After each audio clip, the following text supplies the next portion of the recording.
not Fair the enough. live stream. I just forgot to schedule it, but that does happen. Okay. Mm-hmm. We should be live now. I'm just checking these things. That looks fine.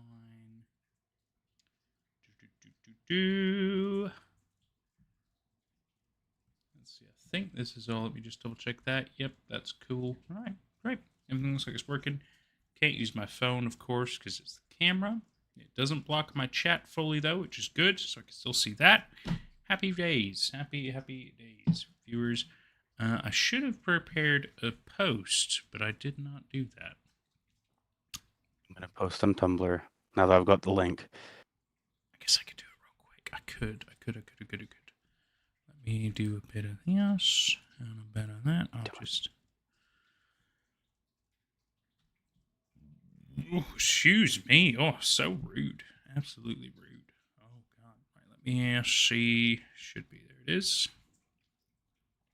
Go ahead and just make a little post about it, that as well, while people hop in and join us. Link preview. Boom.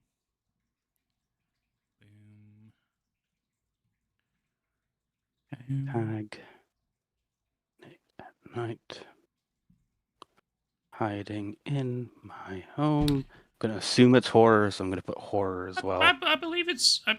I imagine there's horror elements to it. I mean, it sounds kind of spooky. Yeah. But yeah, I mean, I really don't know anything about this series. The other day, like Ellie said that the title makes it sound like a Reddit horror story. It does, absolutely. But it's good. I think it's a nice, simple little thing, and I appreciate that. But is the series going to be simple and stuff like that? I have no idea. I have absolutely no idea. I'm excited to find out. Right, so we've done that post. That's done there. That's done there. Happy days. Goodness gracious! Hello, everybody. Sorry, we were doing some social media things because I didn't schedule the stream, so we had to do that last minute. Yeah. Nick, welcome. Good to see you. Zenitsu real? Is he really? I thought he was a fictional character, but welcome. Good to see you. Pink hand waving. Burrito Man, never been this early. Well, congratulations. You're here now, my friend. Good to see you. Thanks for being here. Ren, howdy. Always a pleasure, my friend. Always a pleasure to have the ambassador of Everyman Hybrid with us. Self-officiated, of course. Zenitsu real Twitter stories. Yep. This is not a Twitter story, but that is what has put me on the map. So thank you very much. Nick says, just wait until video number 14. Nick, we haven't even started video number 1. All right, I appreciate the little tease though. That's great. At least maybe that tells us where it starts getting good. Maybe that's where it gets wild. I don't even know. I don't know what that could allude to. Ellie, good to see you. Ren says, it's official in my heart. Of course it is.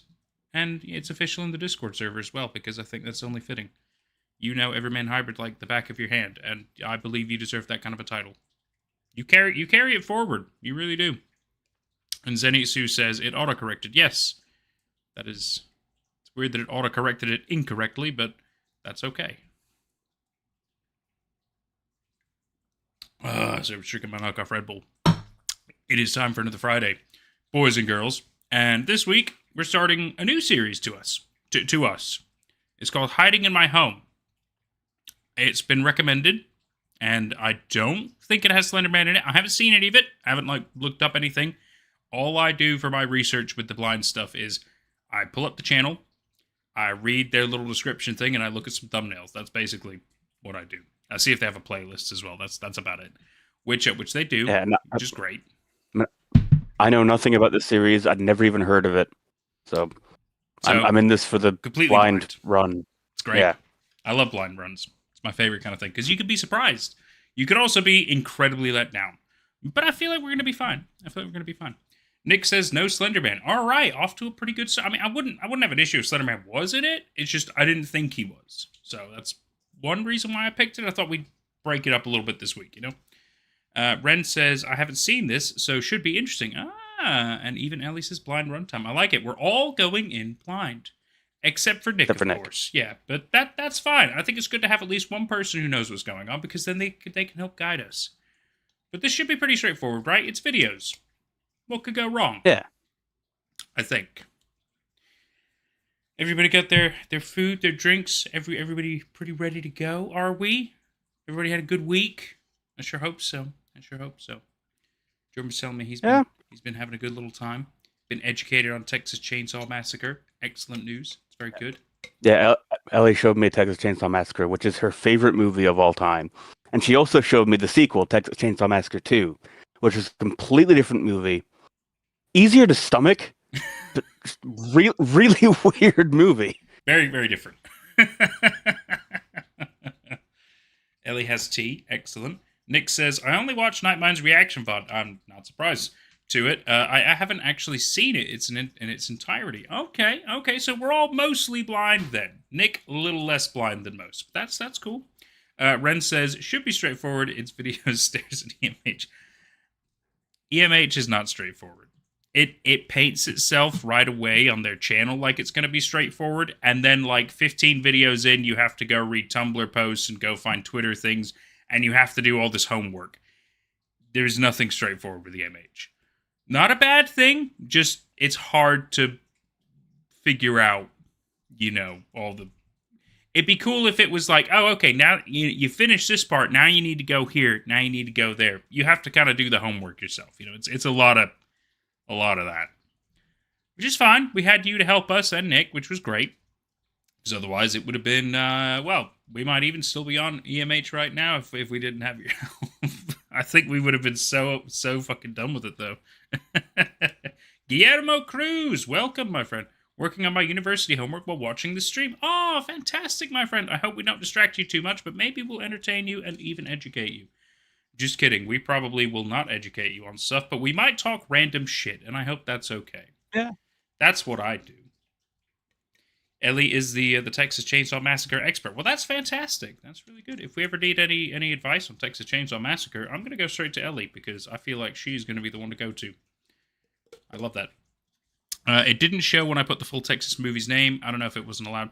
It could be a YouTube thing. I don't know how they are with their filtering of certain words and things like that. Maybe they don't like the word massacre or chainsaw or Texas. It could have been any of them, really. It could have been any of them. Fuck Texas. And that's it. We're done. Who freaking knows, right? Zenitsu, you just reminded me about my homework. Well, you could do your homework too if you want. I'm not going to stop you. I'm here to, it's good to learn. Homework does suck. I do agree, but it's good to learn. It's good to do these kind of things. Trust me. Someone. Yeah, me too. Oh, welcome, Hi Someone. Man, I'm glad we're helping people do their homework. Maybe that's what I need to rename these streams. Homework helper streams. We do other shit, but you guys get to do your homework. That's good. Maybe that's going to be the next thing. Oh, that's great. Ren says, if you think of it this way, I compacted 10 years worth of work into that guide. You really freaking did. And it's insanely impressive. Because that's so, you had to do all the work. You did all the work, and then you put it into a guide. And it actually worked really freaking well. It's very impressive. It really, really is. And you should be very proud of that. Ellie says cowards. Aww. Sometimes, yeah. I don't mind. Burrito Man says, I'm too soft for Texas Chainsaw Massacre. That's okay. It is what it sounds like. There is a chainsaw, and there is a level of massacre that goes on. So it is in the name. It doesn't lie. I get it. Yeah, like the first movie was nowhere near as much gore as I was expecting, which is good. Because there's only so much that I can stomach. But like the first movie was all right. It was actually quite artful. The second movie is a comedy, so it's like gore for the sake of being completely ridiculous. Gore you can laugh to. Yeah. Gore you can laugh to. I didn't think I would say that today, but I did. Oh, I didn't shake up my Arizona. Damn it, I've already opened it. Well, it's going to be weird now. Yeah, it's a bit weird. It's fine. Oh. EMH could be a college course, says Ren. You know what? I mean, I suppose technically it could be. I don't know what it would do. I suppose if you're doing like a creative project kind of course, it could definitely be maybe. I don't see why not. It is complex enough, I suppose. Ellie started her master's this week. It's exhausted you. Wow. Well, congratulations on starting your master's. That's big dedication right there. That's hella impressive shit. You should be very proud. I'm glad it picked up my clapping, not just the video. Ren says, thanks, bud. Oh, of course, Ren. Sorry, cat just scared the shit out of me just now. Little Sebastian wakes up randomly, and he doesn't make himself known by noise. He likes to just quietly walk up and just rub against your legs, which is really cute, unless you're not ready for it. And then all of a sudden you just feel fuzziness. It's just, oof. Thanks, Sebastian. You're a good boy, though, aren't you? He's having a bath now. Right on my foot. Love that. Right. Was TCM, Texas Chainsaw Massacre. Texas Chainsaw Massacre. Hadget holding a chainsaw. Hadget holding a chainsaw. And then Ellie says, the first one was very tasteful framing. The second one is a satire of the slasher genre. It arguably helped create 12 years before. Interesting way to look at it. Yeah. Yeah. And then Nick says, if there was a college course on making an ARG, it could be a case study. That's a good way to put it. All right, boys and girls. It's been a nice little starting catch-up time. But we're here for one thing and one thing only, besides, obviously, our beautiful faces and charm, is the videos hiding in my home. We're gonna dive in because we really don't know what else to say yet. Let's see what happens, and let's test some water, shall we? So this is Nightmare Simulation, which seems to be a simulation of a nightmare I had last night. Why do they keep changing the UI? What the fuck? This is outrageous. Stop changing the UI, YouTube. It's fine. I haven't even seen that UI. Like, it didn't look like that for me. I haven't seen this UI until literally today. And I use YouTube. Well, I use the Creative Studio side anyway. I don't always see this, but I do have to test videos, so stop changing shit. Anyway, sorry. Let's go.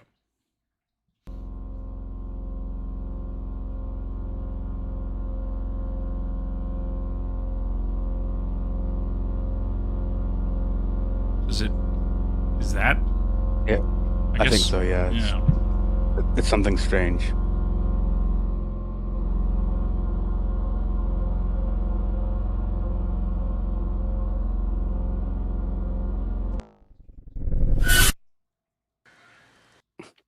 Give me that's kind of a boring nightmare. Yeah, but then like, so he walks past it, decides to stop and look at it, and then I guess he gets engulfed and suddenly he's in like an attic or something for only like a split. I don't know. Whatever. That may have been him waking up. So like seeing his bedroom or whatever. Maybe in like his room or something. Yeah. This is Blue Barrel.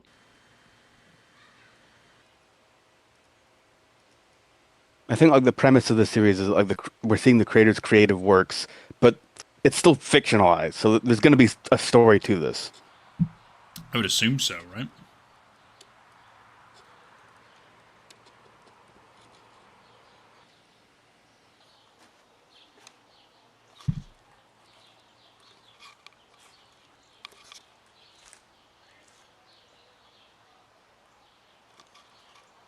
God, I need to be creative with a video camera again. Like this kind of low effort stuff it's actually fun to do.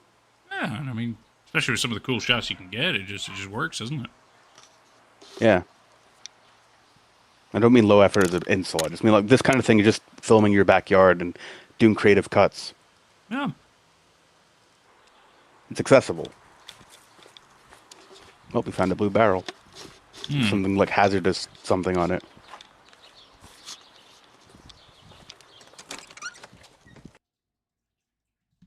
Oh. Okay. Huh. Okay. And then I guess jump scare of a barrel? Afternoon. I like this framing. Like this is eerie. Yeah.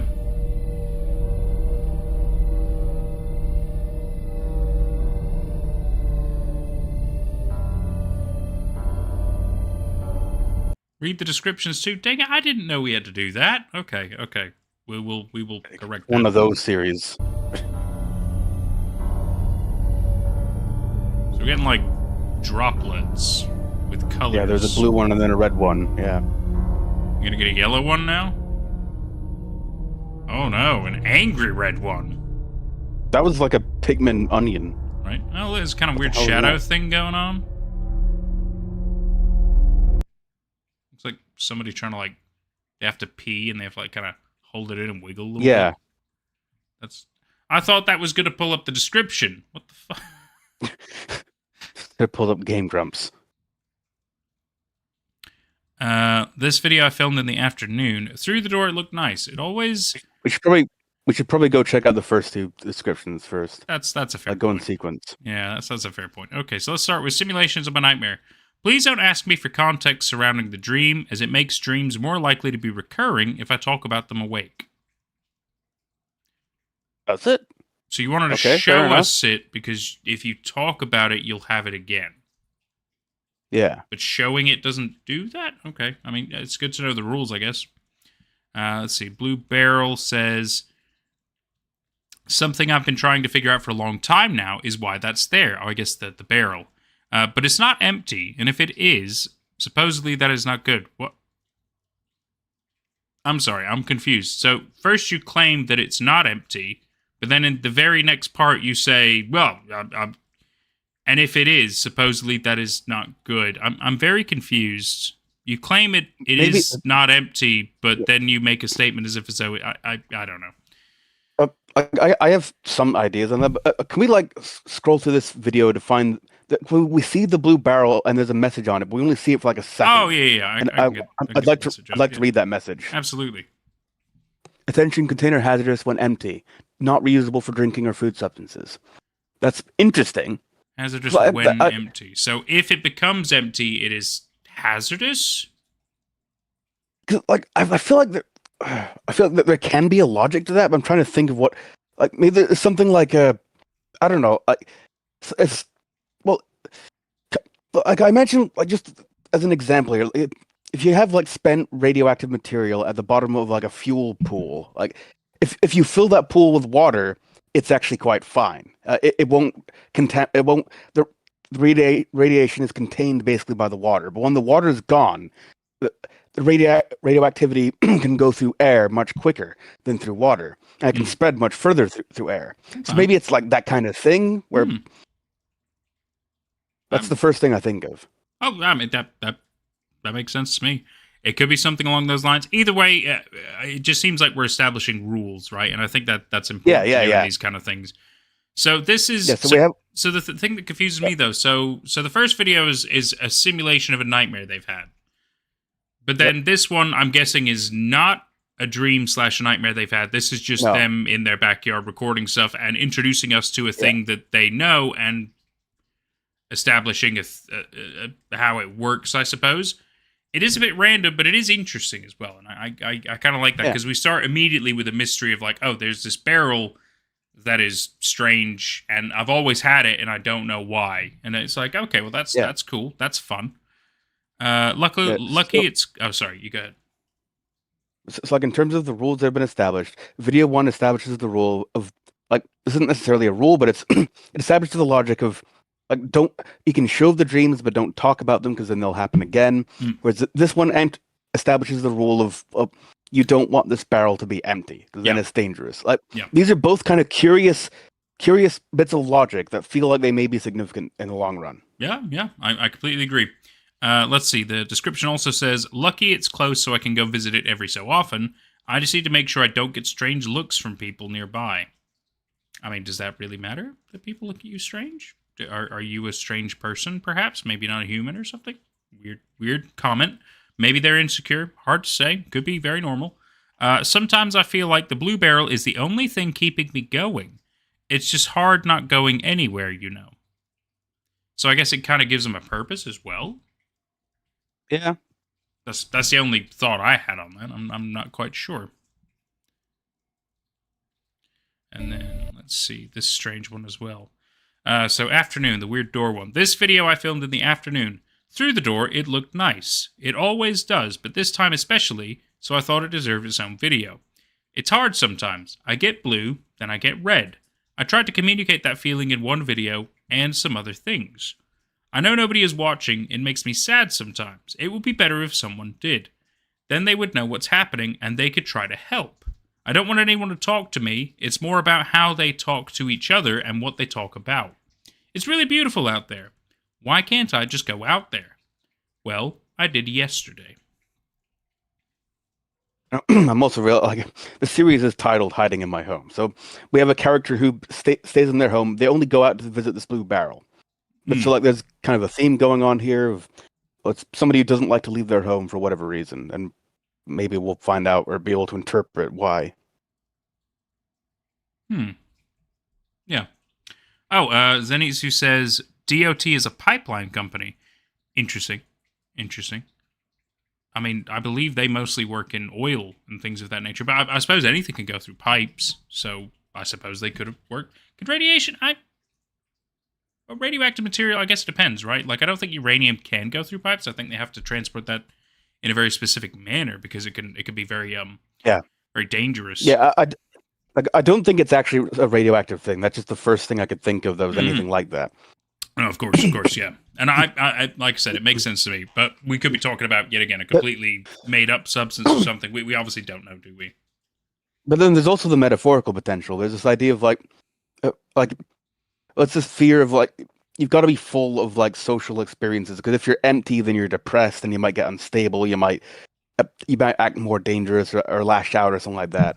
But so you need to like fill yourself up in order to be safe, I guess.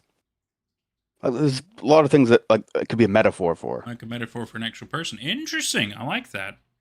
That's a really good way to think of that. Hell in the Woods. Hey, buddy. Good to see you. You forgot this was happening. Well, it's a Friday thing, but it's okay. No problem with that. Hiding in my home. You know this. You watched a video analyzing the story. Awesome. No spoilers. If you say spoilers, I will totally ignore you. Hi, someone even says hi. That's great. Let's see. Zenitsu says, when I searched up the letters on the barrel that popped... Oh, I see. To find out that DOT is a pipeline company. Right. Yep. I mean, for all we know, it's their barrel, right? I mean, that makes sense to me. That would explain where they got this barrel and stuff like that. It's all explainable, of course. But the thing is, we're trying to figure out, is the story conveying real things or not real things? And so it's just fun to theorize, right? Oh. Anyway, let's carry on, shall we, boys and girls? We're going into number 4. Don't talk too loudly. Read the description first or watch a video first? Maybe we do that first, yeah. I can't talk too loudly. Nobody else is around, of course, but someone might come if I'm too loud. They'll come from far away to get to me. Now, this next part is a secret, and I'm still figuring it out, but I'm not actually sure if they really are people. Maybe I should just use text like in the first video. It feels like I'm not really talking to you if I do that, though. Okay.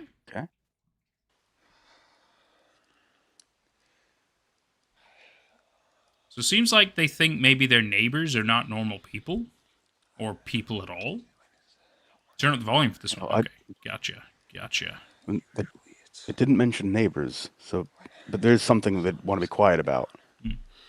Oh, there's a voice. It's like a whisper.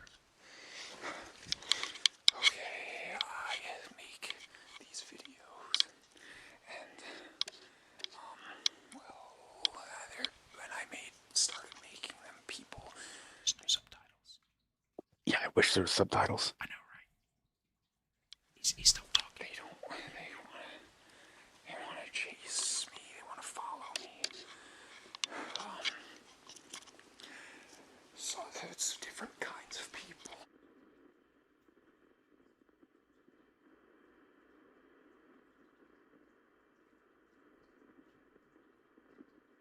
The audio just cuts out every once in a while. There's nothing right now.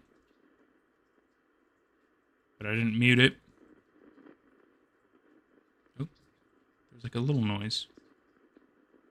Welcome, Chaos. Good to see you. I mean, Nathan. I was watching the video. I didn't notice you. Oh my god. For real though, where the fuck is the noise gone? There's like...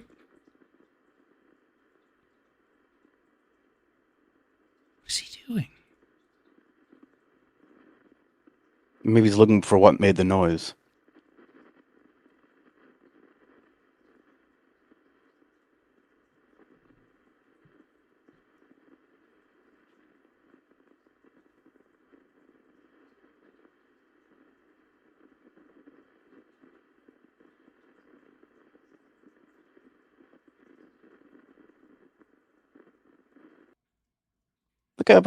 I quite like how that ended. I like how he hears a noise when he climbs up the ladder and takes a look. And it's good framing because I'm waiting to see something up there. I'm waiting to see like a person and so I'm filled with anxiety, and that's always a good little horror thing. Yeah, this was a good one. So for those of you who might not have understood what the whispering was that he was saying, he basically was talking about how he can't be very loud, and that it seems like the people don't want him to make these videos. But we don't know what people he's alluding to, or if there's any further detail about that. But the description making it sound like he might be talking about people who can hear him, but that might not be people at all. So it's a little it's a little up for interpretation as to how you want to see that. I just thought I'd let you know that that's basically what he was whispering about. And then there's a whole lot of not audio, except for little crispy weird sounds that almost make me think of like a Geiger counter or something in a way. Really interesting touch. Let's see. Chaos, welcome. Good to see you. It's okay. Don't worry about it. We always forget what day it is sometimes, so that's no problem. I should have scheduled the stream in advance. It would have helped, but I did not, so that's on me. Zenitsu says, I think that his dreams are turning real. Maybe. Yeah, that kind of like that. I think that's a logical a first guess for whatever's going on here. I could agree with that. In terms of context, the series hasn't given us much yet, but it's been giving us, I would say, like dreamlike logic. It's been giving us giving us logic rather than details. Almost kind of, it's almost like priming my brain to be trying to look for things that that logic might pay off somewhere with a future video. But I don't know. I'm into this so far. Because it's not establishing a conventional narrative yet. But yep. I'm just curious. I want to see what the hell this is going to be. I want to see what form it's going to take. Not even what the plot's going to be. I want to see, like, is it going to keep on being weird with the logic and stuff? Yeah, because right now there's noises out in the street. It's okay. That shit happens to me all the time in here too. It's fucking freaky. I agree. I like the fact that so far I don't know what the narrative is. I don't know what is kind of going on, but it's a lot of these interesting little like takes and ideas, and they are kind of loosely connected, but I don't know exactly how. And like you, it's one of those things that is clearly it's captivating my attention enough where I'm like, well, I just want to see more, right? I want to digest more. I want to see what's going on, kind of stuff. I think it's doing that a really good job. Hang on. Zenitsu says that or whatever in the barrel is messing with his brain. I suppose that's possible, for sure. Depends if the barrel is empty or if it's not, or whatever could have been in the barrel anyway. It's a good point. Someone says maybe he's turning delusional. Okay. And then Nick says these first 13 videos are the ride up. Okay, I like that. It's a little tease. It's not a spoiler. It's a good little tease. I like that. Oh, and Guillermo Cruz says, seems like something is going to conjure up his nightmares. Okay, so bring his nightmares to life. That's interesting. I like that. I like that thought. Let's carry on, shall we? This is a positive. Cool. So we'll watch this and then read the description. Yeah, let's do that.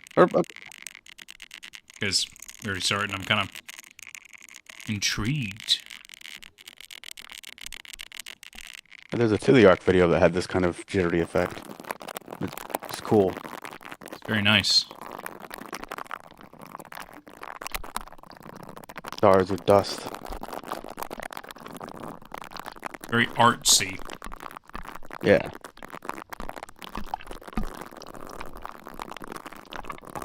The only color is red.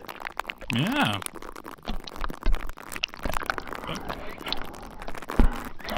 Is that in the video? Probably. No, I think it is. Oh, somebody walking past himself. Yeah. But his face looked different, like we could kind of see it.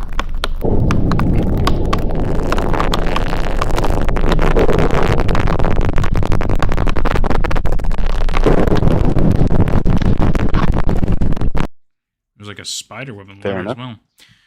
Let's see. So, some things I can only film at night, but that's okay. My sleeping allows for it. Okay, so this was him just kind of, I guess, filming him asleep at night. It's hard to... excuse me, sorry. It's hard to play every character. I have to be happy, and I have to be sad, and I have to switch between the two often. But the editing is fun. It's my favorite part. I'll spend hours on it. That helps me escape from real problems. They're still after me. I won't let them find me if I can help it. I'm good at making myself scarce. I always have been. These descriptions are really cool, though. I gotta say, they are an interesting piece of the story. Very, very interesting. I don't know what I should take from this little sequence. I don't know if it's meant to be interpreted in a way. I feel like it's just very creative and fun. I think yes, that, but also I think it's reinforcing the idea that like there is, or he believes there is someone else around him, because we had who, and it may be in like another version of himself, or it might maybe somebody different entirely, but we do see like one character asleep and then another character walks past. So I think it's just reinforcing that idea. Yeah, and then again, the fact that the other person who went past, I mean, you can like their face isn't. Their face isn't like blurred. I mean, it could be a mask or something like that, but either way, the fact is they're not blurred. I think it is a mask because that might be a strap there. I think I can kind of see it's a bit hard to tell, but that face doesn't look real. Looks like someone wearing glasses to me, so it might be like the arms of the glasses or whatever. Could be glasses. But yeah, the fact that also wearing the same shirt and stuff, and even in the description made it sound like he has to be happy and sometimes sad and switch between the two. Yeah. It does kind of sound like that. So interesting. It sounds like he played both parts in this, because like this is him him making an artistic video to express something that he wants to express, or that he can only express at night. Interesting. Let's go. Last Night, episode 6. Shit. Description. An easier way to pull this up. This is something I filmed last night. Hence the title. Very clever. You see, I've been going on walks. For a while, I thought that wouldn't be a very good idea. For reasons I explained in the video the best I can.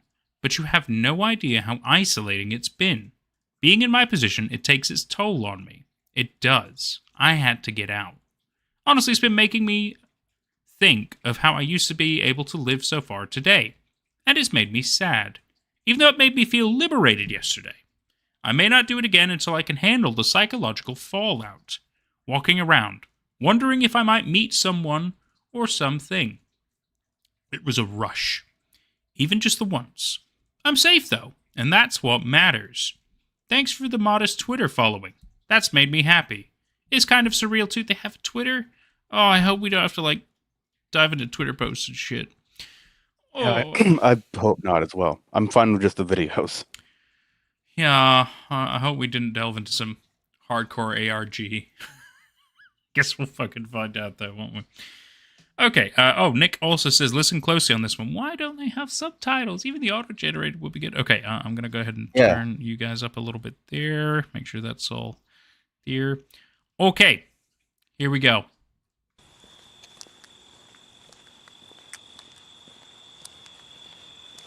I've been walking lately. Hide the dangers of outside. It's been freeing in a way. Thank you, guys.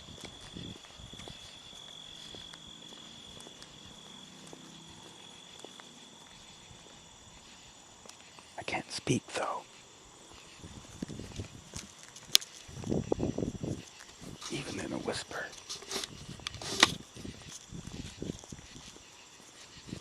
That's too risky.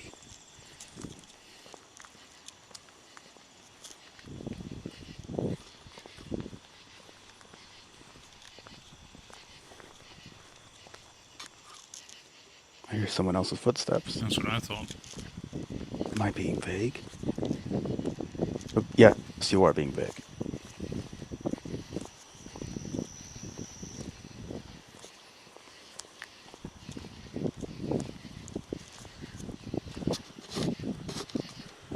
I have to be. Steps. I was worried. Sounds like they're in grass. Someone may have been following me. It's okay.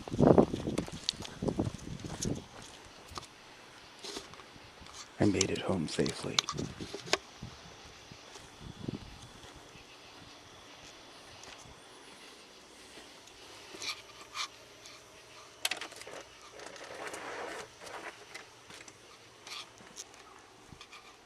Wait, this isn't my house?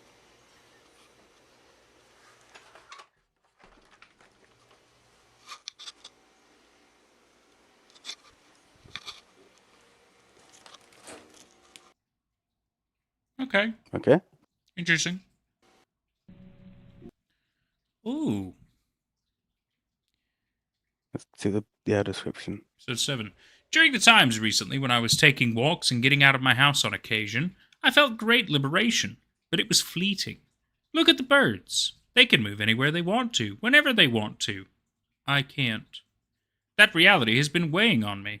I was followed the last time I walked, and it's a mystery to me whether or not I might have been attacked if I made a false step. Horror that will become terror in time. Ooh. How is one to conduct himself when he has a responsibility whose fulfillment might lead to nothing good? A chance, a hope. That's all my life is built atop. The barrel. The barrel. The barrel? The barrel. The barrel. It's consuming me. Okay, so we have more mentions of the barrel. That's interesting. I don't know what to do with the information yet, but it's intriguing for sure. Ooh. Let's see. Seems there's some parts of the reading to look at, but Nick also says that we don't have to read the Twitter and that a lot of the Twitter stuff is shown off in the series. That works for me. That's great. Yeah.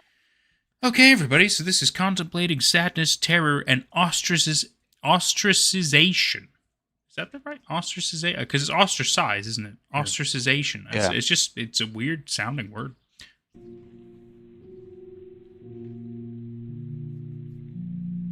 This is nice.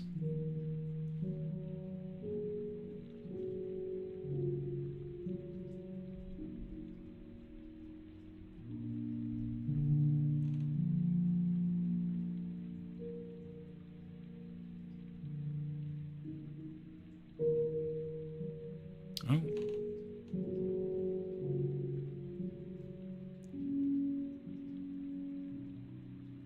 Looks like roofs of a house, maybe.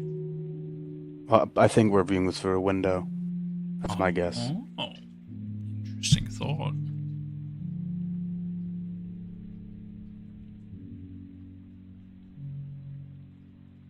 I guess actually no, you might be right. That is something. It's like there's a bleed through. Yeah, there's definitely something there. I saw like a ladder and then a wall. Yeah. Lights.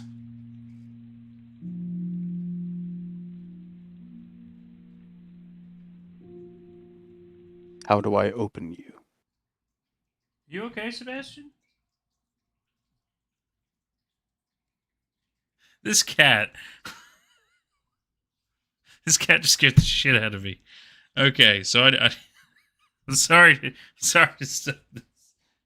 Sebastian does like 3 things with his life. He is either incredibly quiet and loving, he meows a lot because he likes to talk to you, or he sleeps. He does not do anything else. Just now, he came up on the bed. Like, he sat right next to me. He does this a lot. Very normal. And he started making some very strange noises that really scared the shit out of me because I thought it was part of the video. But I heard it on my right side, and so I'm like, oh, is there like some weird directional thing going on? But nobody else was acknowledging it. Well, Jordan wasn't anyway. So I turned to look at him, and he's like, rah, rah, rah, rah, rah. I'm like, what the fuck are you doing? Run, run, run, run. I'm like, what is going on right now? He's like channeling some demons or some shit. He's just staring me right in the eye. Run, run, run, run. I didn't know what's going on, man. Oh my fuck. I was so freaked out. That was weird. And then he just stopped. Well, shit, I'm awake. Sorry, guys. I didn't mean to stop the video. I wasn't ready for that. I thought it was part of the video, but then I'm like, wait, no, it's not. Oh my god, he's never done that before. That's so weird. Oh god, okay, it's like 10 seconds. Let's just. Yeah. And he asked, like, how do I open you? Like, how do I close you? Yeah. God, please help me. And that's interesting because so how do I open you? Then you have like little blue flashes, which make me think of maybe the blue barrel in a way. Yeah, then- I would assume that's the barrel. Yeah, but then how do I close And how you? do I close you with something else? It's that liquid teardrop thing that we keep seeing, but this one's got the little arms above it again, but it's a different color than the others. That's interesting. I wonder what it's meant to represent. Not sure yet. I don't know. Let's see what we got. The apparitions. Ooh, okay. This could be interesting. This documents the events of last night and what I came to discover upon inspection this morning. The apparitions around me of late. It disturbs me pretty thoroughly. As you can imagine, I'm not feeling good about this. I didn't want to have to retreat, but it looks like it would be best for me to spend more time in the house. It's for my own safety. Oh, so did he leave the house again? As unsettled as I am, I'm going to continue uploading. In fact, I've been recording more over the last few days, since I've started to feel the danger more acutely. Most of the footage is boring, of course, but I'm sure I'll continue to capture some things that are of note. And I'm going to keep making these videos regardless. It's cathartic to me.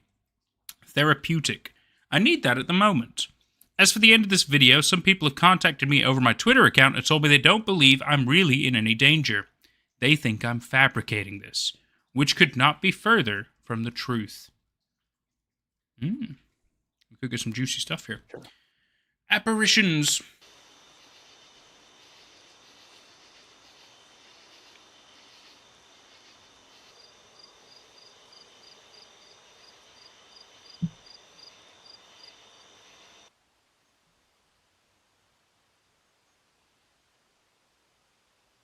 I was thinking things over.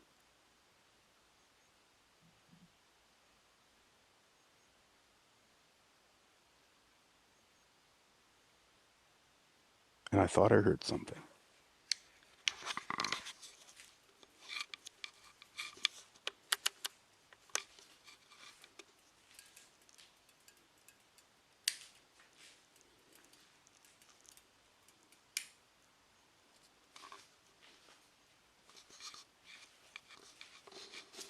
This was on my property, which has been rare up to this point. Red door.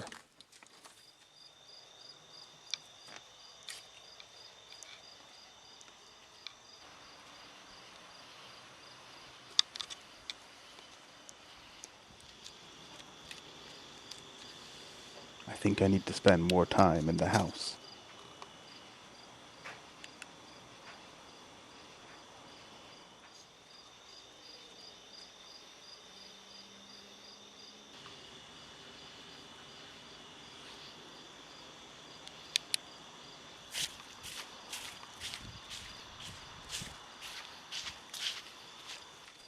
I just couldn't be sure what was out there.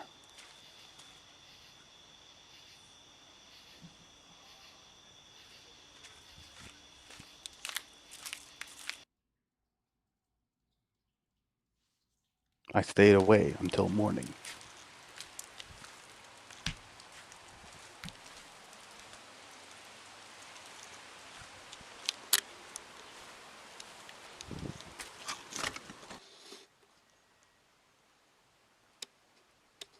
And nothing seemed to be around the next day.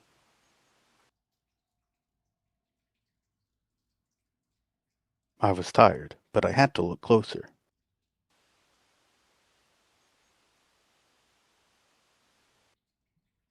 I saw something, yeah. Did you see it? There's a bit of light on one of the windows that moved. Yeah. Yeah. I guess it's a face. I suppose so. Is it Zurg from Buzz Lightyear? So that's it. Interesting. It's very small, easy to miss. Yeah. I didn't imagine hearing something. Someone was really there. And I noticed something else.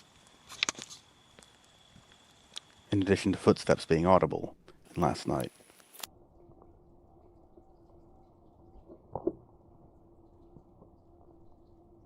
Someone was visibly walking close to me.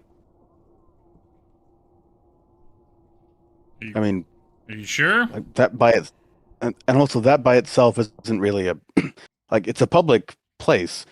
I still don't know who/what these apparitions are exactly. See if I can. Like if you can walk around at night, then somebody else could. Yeah. It's so hard to make that out. Yeah. This is one of those did you see it moments? And you're like, I mean, I guess there's movement or something, but like,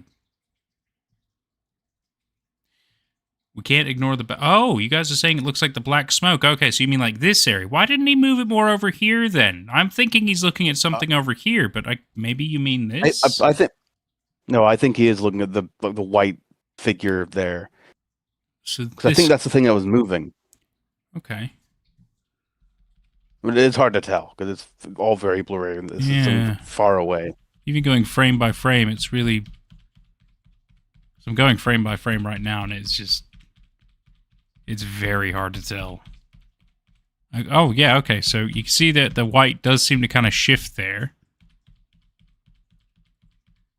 Okay, that's. And then Nick says, "I think it just means a person." Hard to say. Hard to say. But interesting thoughts. Or if they're hostile. But I fear the worst. And they're getting closer. To anyone claiming I'm untrustworthy, I can't make you see the truth. Okay. Okay, straight into episode 9. Windstorm Fortress. So, as I mentioned in the last video, my plan was to stay in my house as much as possible from that point forward. This video sees that plan put into action. I suppose I know that I'm unsure of this exact nature of those things/people watching me, but I'm not ready to confront them. I mean, that's fair. I get it. You're a bit scared and shit, no problem. I would be too if weird shit was happening. That's fair. But I would probably do something stupid to confront them. That is, yeah, that's our difference. Honestly, a confrontation is probably inevitable. It's hard to face that fact, though. Don't you understand that? I know you're curious. On some level, I am too. But this is my safety we're talking about. It's hard to just willingly put myself in danger. I'm sorry. I'm sorry. No, you're not. Again, I address the people who are skeptical of me. I'm not doing this to give you all the answers you want. If you get them, you get them. It's up to chance. I'm in very real, palpable danger. Good word. I have no idea if explaining things in as much detail as possible is hazardous. I don't want to find out. To those who are sticking with me, I thank you wholeheartedly. Oh, we're here for you, bud. Here for you. Chaos. Oh, what'd you say? You said, this reminds me of the recent someone trying to prove Slender Man wasn't wearing a suit by taking one of the original images, but their enhanced method made it look so much blurrier. That thing looks like the enhanced image. Let's see. Ah. Oh, and Zenitsu makes a good point. He might be developing agoraphobia, the fear of leaving your home. I could see that. I could definitely agree with that. That's a good sentiment. I'm pretty sure agoraphobia is specifically the fear of wide open spaces, but it would apply to leaving your home, yeah. Oh, yeah. Fair point. It's always good to have important corrections. I like that. Wide open spaces. God, I mean, I understand like the wide open ocean, like that I would be afraid of.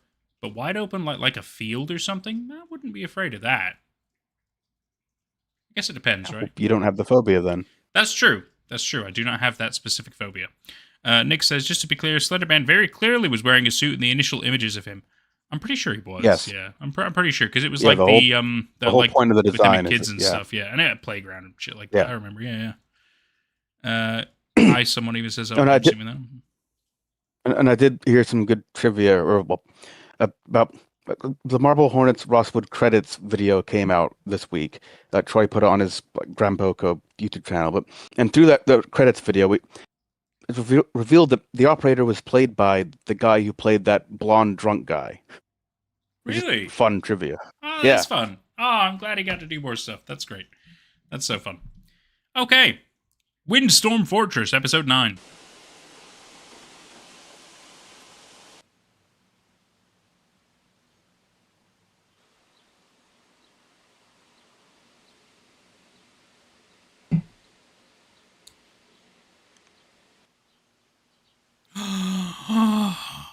We have a cat. Oh yeah, didn't even notice that. This brings joy. Maybe the cat's the thing making all the noises. I could believe that for sure. Yeah.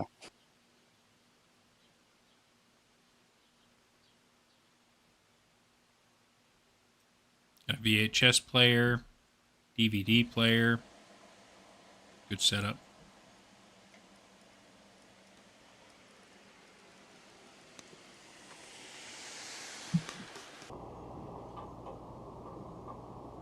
This is a cool basement. It is a cool basement. Christ. That says something. Time is the best thing to spend on a child.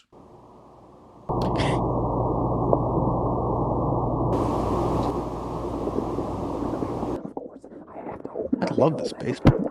None of you have any idea the thinking, planning, strategizing that go into it. None of you have any idea. And if you think I'm lying, I have not lied to you. Not lied.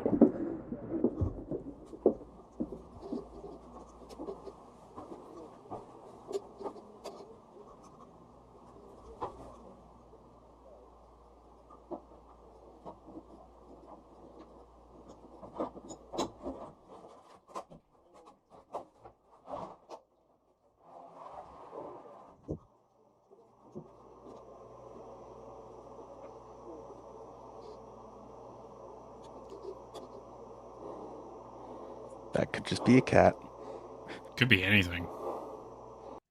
And cat's eyes are reflective in the dark. So it seems like he got a little upset in that last video with his whisper rant where he said, "I'm not making this up. I'm not lying to you." And it's like, okay, bud. You know. Yeah, that's big. like we're going it.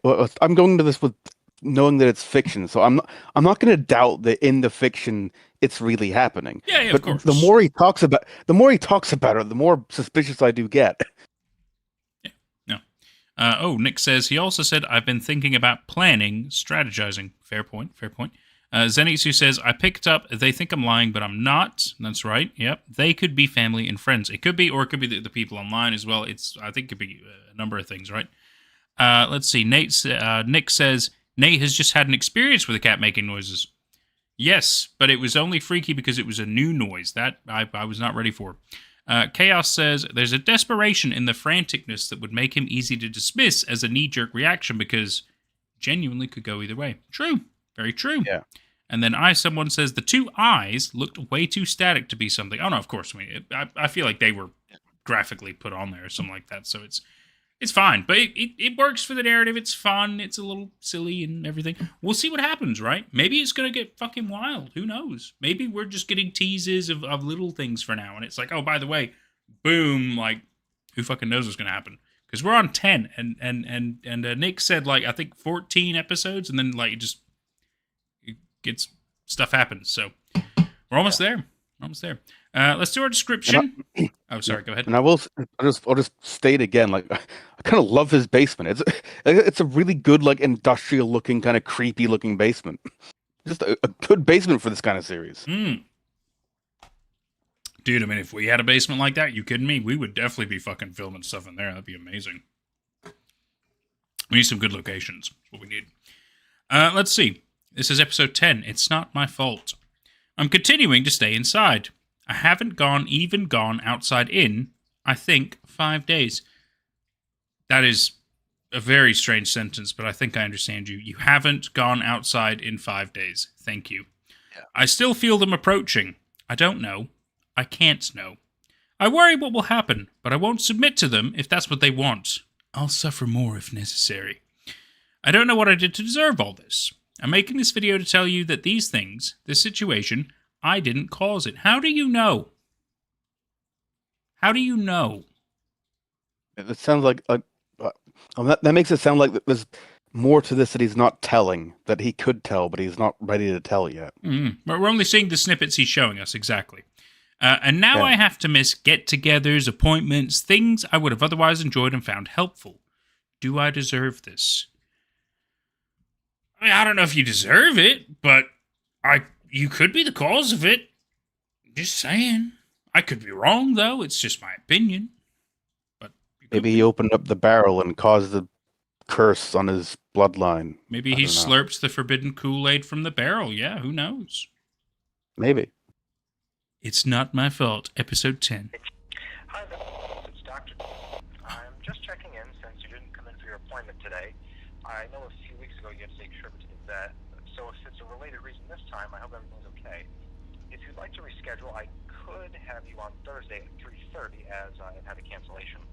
Let me know if that works for you. If you can't make it, then I expect I'll see you back next week at the regular time. Again, hope all is good. Bye now. Saved. Hello, Dr. I'm trying you again. I want to make sure you're doing all right. I know our relationship is professional, but when a patient misses 2 appointments in a row and doesn't contact me at all, it does weigh on me a bit. Listen, I don't know if you're thinking of not coming in at all anymore, but if so, that's really something we ought to discuss first. You know this, but I've been genuinely happy with you the last couple of months, and I think you've greatly improved your own outlook. Becoming as adept as you have at recognizing troubling thought patterns is no small feat. It's not worth it to risk backsliding, so please, give me a call back when you can. Hope to hear from you. End.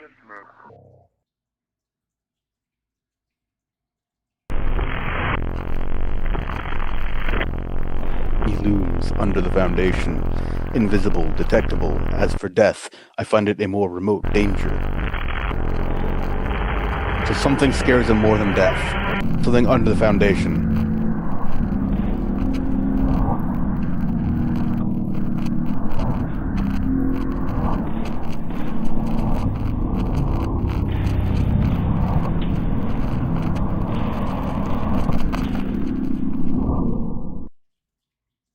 Okay. That was interesting. I wonder if there was meant to be some kind of like code with any of that. It's hard to say, but I hope not, because I do not feel like cracking it. right. It's interesting. Interesting little video. Very cool. Very interesting. Yeah. And I'll notice that like the first half of that video had a time lapse effect, so implying that he was laying there for a very long time, and over that course of time, something or somebody was walking around the room a lot, but it was time lapse, so it happened very quickly. Mm-hmm. Nick confirms that those blinking lights are a code, but it looks like Nick is going to look into it for us. That'd be wonderful, Nick. Thank you, buddy. Truly appreciate. Zenitsu says Morse code. Okay, well, why would they be colored then? Or maybe like blue is short, red is long, or something like that. But there was also like white as well. I think. Yeah, maybe, white. I don't know. I don't know. Look, if you guys want to look into it, code. if you want to look into it and crack it for us and let us know, that'd be wonderful. But either way, we're doing pretty good. Doing pretty good. Oh, okay. So we're getting up to the 7-minute mark of the 14th video. That I'm kind of intrigued because it looks like this is going to be a bit more of like a vlog kind of a thing. That could be interesting. There could be some tell-all stuff going on here. Anyway, this is Lay Me Down to Sleep, episode 11. I've locked everything. I don't know where they are. I don't know what they are. I don't know what they want. They're so close. Last week I was bolstered, confident to face them. Oh, excuse me. So was I. Now that the prospect looms, I'm scared. I'm a coward. I don't know what to do. I either have to run away or combat them. They're powerful. They're going to get in. It's inevitable. There's nothing to do for it, so why worry? Isn't that how I should think? Here's my Twitter page. I have nothing to do but pace around, looking out windows, checking locks. What if I see one right outside of the window in the middle of the night? My only hope is that if they hurt me, I can upload one last video with evidence of them doing it. I need closure. But then he proceeds to make like another 40 videos. So my guess is he doesn't die. I think he's okay. Thank you, Hell in the Woods. Yes, excuse me, of course. So rude. Well, this is Lay Me Down to Sleep, number 11. And this looks like an ASCII camera, like a video camera. Oh,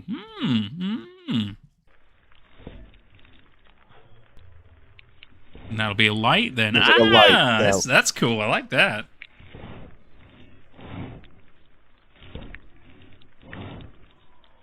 No, it might be him or a broken camera.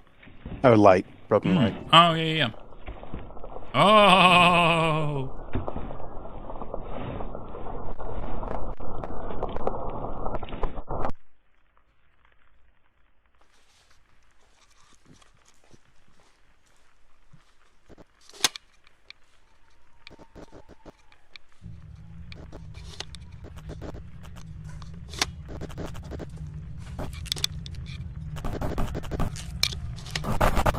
barrel.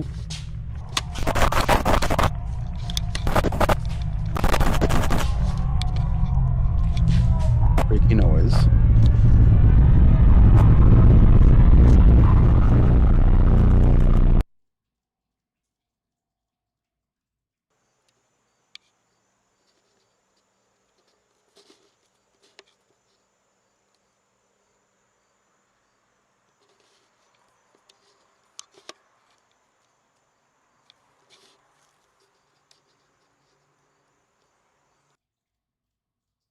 Okay. Yep, I agree. Okay. Oh, Nick says the code was you forgot to delete. These are the lights and camera. Jordan got it right. Oh, with the ASCII. Yeah.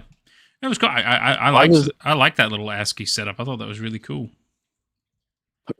Don't answer this question, Nick, but why was that the code? Why was it you forgot to delete? It was like, was it like somebody else hacking into his channel and putting their own footage over and saying like you forgot to like delete your password or whatever?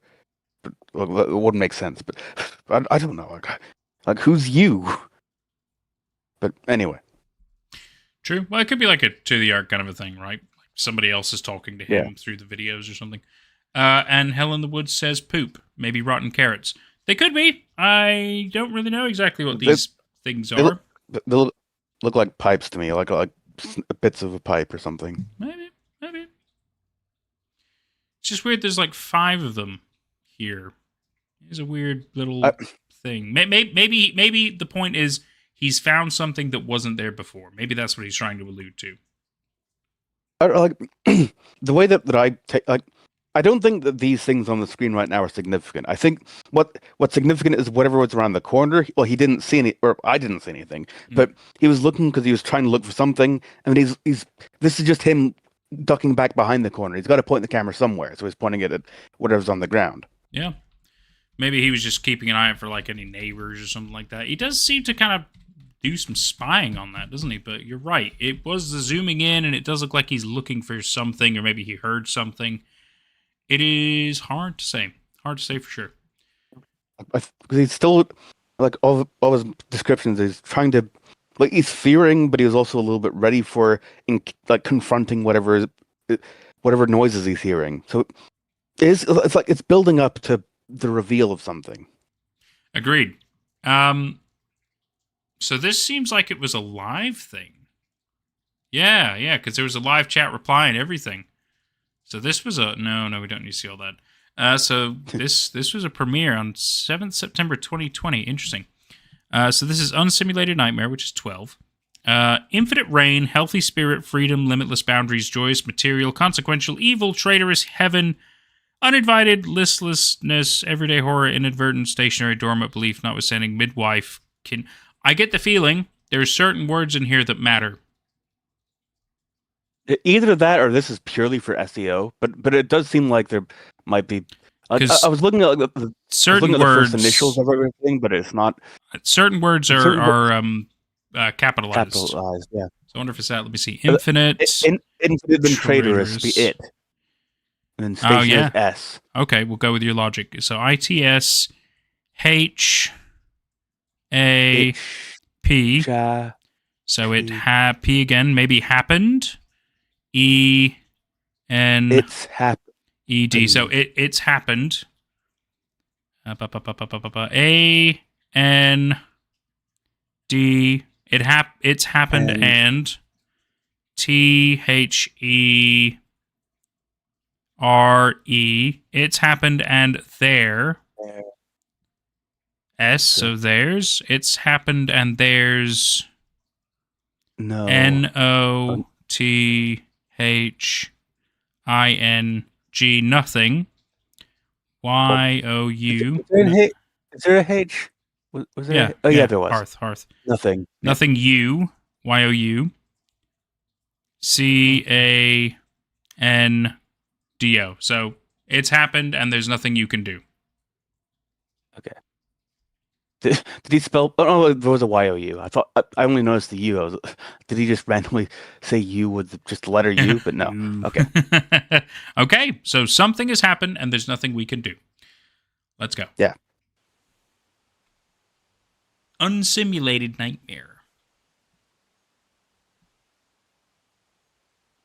We're so smart. An unsimulated nightmare is like corresponds to the first video, which was a simulated nightmare. Something opened the door. So I think he's trying to tell us that whatever's happening is real. One of them found me, and it was hostile.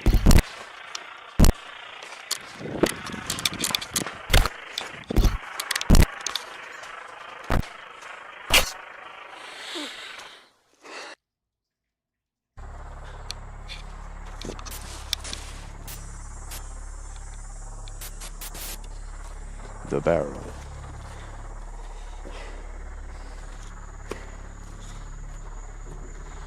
Oh.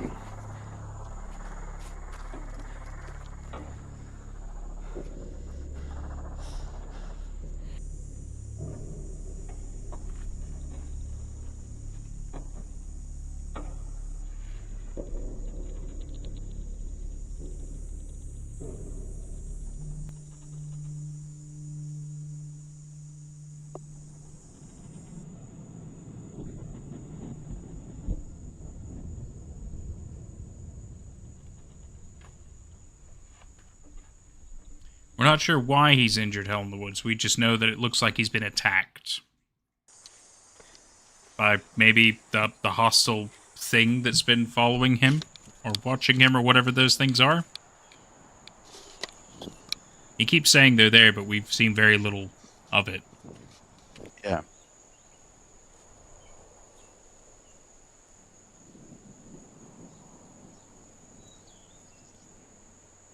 Did he, like, wash his arm? What the fuck?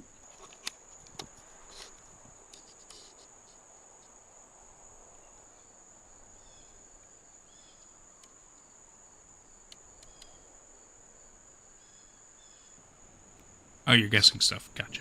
Gotcha.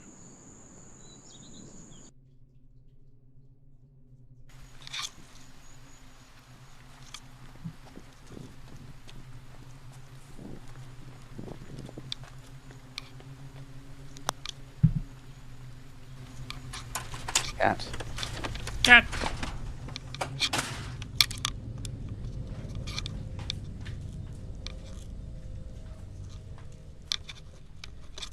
I feel like thinking of this cat that's just sitting there while his owner is making a YouTube video. Right. Cat has no idea what's happening. Nope. But is a secret star.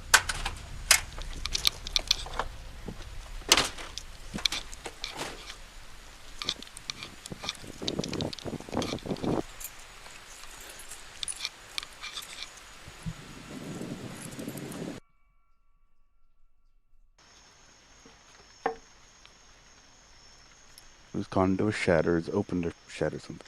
I could have run away completely, but I didn't.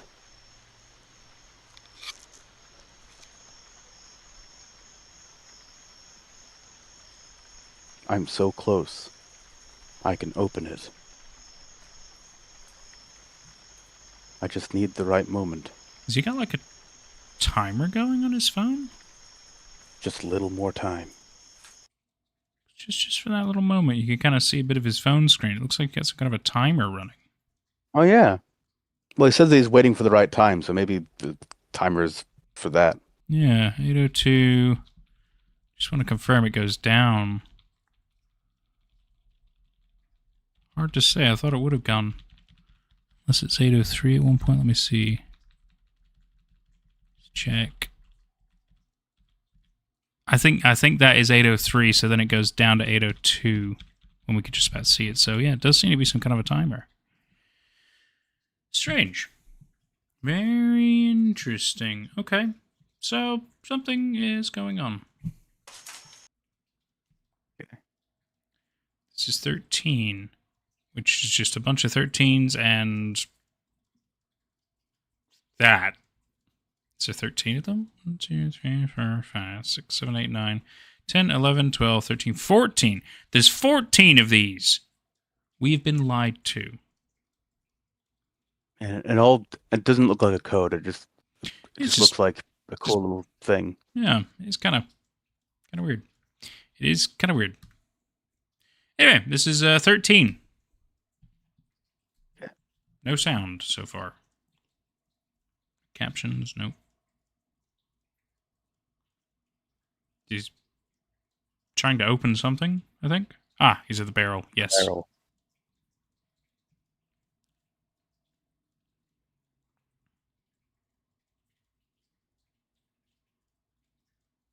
My guess is he wants to know for sure if it's empty or not. Hmm.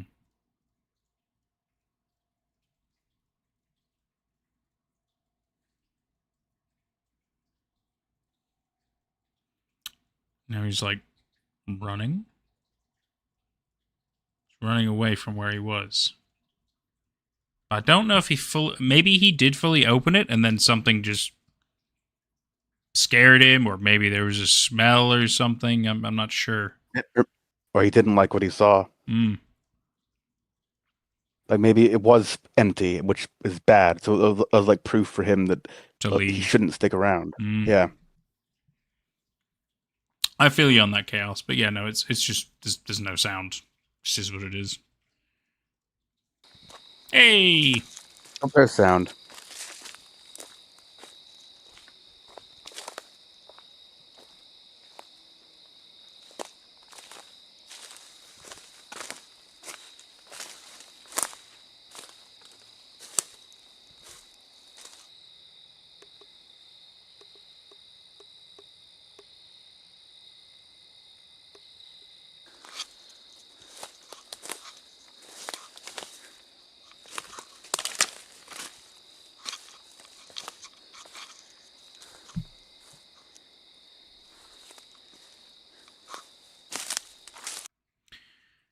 Okay. Very But- strange. I'm intrigued. The reason I've stopped to here specifically is because Nick says, make your thoughts and predictions after this video before you watch video 14 because it will change everything. So this is our time to finalize some of our ideas, at least to see how we're feeling. And I do have one more idea that's come to me. Oh, yeah. Is regarding the blue barrel. Like, I don't know why it took me so long to realize this, but like a mythical way of looking at the blue barrel is Pandora's box. It's the idea of like once it's opened and all the demons or whatever escape, the box is empty. That's bad because Pandora's box has been opened and you can't put those things back in. That is. And that's also That's kind of like a amazing. vibe that I've been getting from this. Mhm. Is this I don't know, like this doesn't, but so far this hasn't been a full-on like detailed plot or anything. It's been a lot of sensations and a vague little plot, but it seems to be about a guy who is like an agoraphobe of some sort, but for whatever reason he wants to stay in his house, and there's a doctor involved who's basically confirming like this, he's gotten better over the years, so he used to be worse than this, and I imagine like the state of him getting better was like he started making videos. He started like that was helping him, and that has to do with the dream somehow. So like making videos helps his dreams, and talking about it hurts his dreams, which is why he doesn't talk in the videos much or at all, really. But I imagine like making videos helps his dreams because it's like expressing the things that are haunting him without putting words to them. Because like putting words to them gives them power of some sort, but communicating them without words would then be ideal because it would mean that it would be closure for him. But so I also get this vibe that only went so far. It helped him to a point, but then things started getting worse. Maybe like I'd even like my guess. This is purely a guess based on my own vibes, not based on necessarily evidence, but getting an audience is what hurt him because the audience is like doubting, like, is this really happening to you? So he's got to start defending himself, and in the process of defending himself, he's putting words to things, and like the more he's focused on that, the more deteriorated he's gotten, the more he's slipping back into something, and so now I imagine he's opened up the barrel and seen proof that it's empty. And maybe opening it is what actually let them out, but even it doesn't really matter either way, because he definitely thought there was something out there beforehand. But now I imagine he's opened the barrel. He's seen, oh fuck, it's definitely real, really real. I've got to get out of here.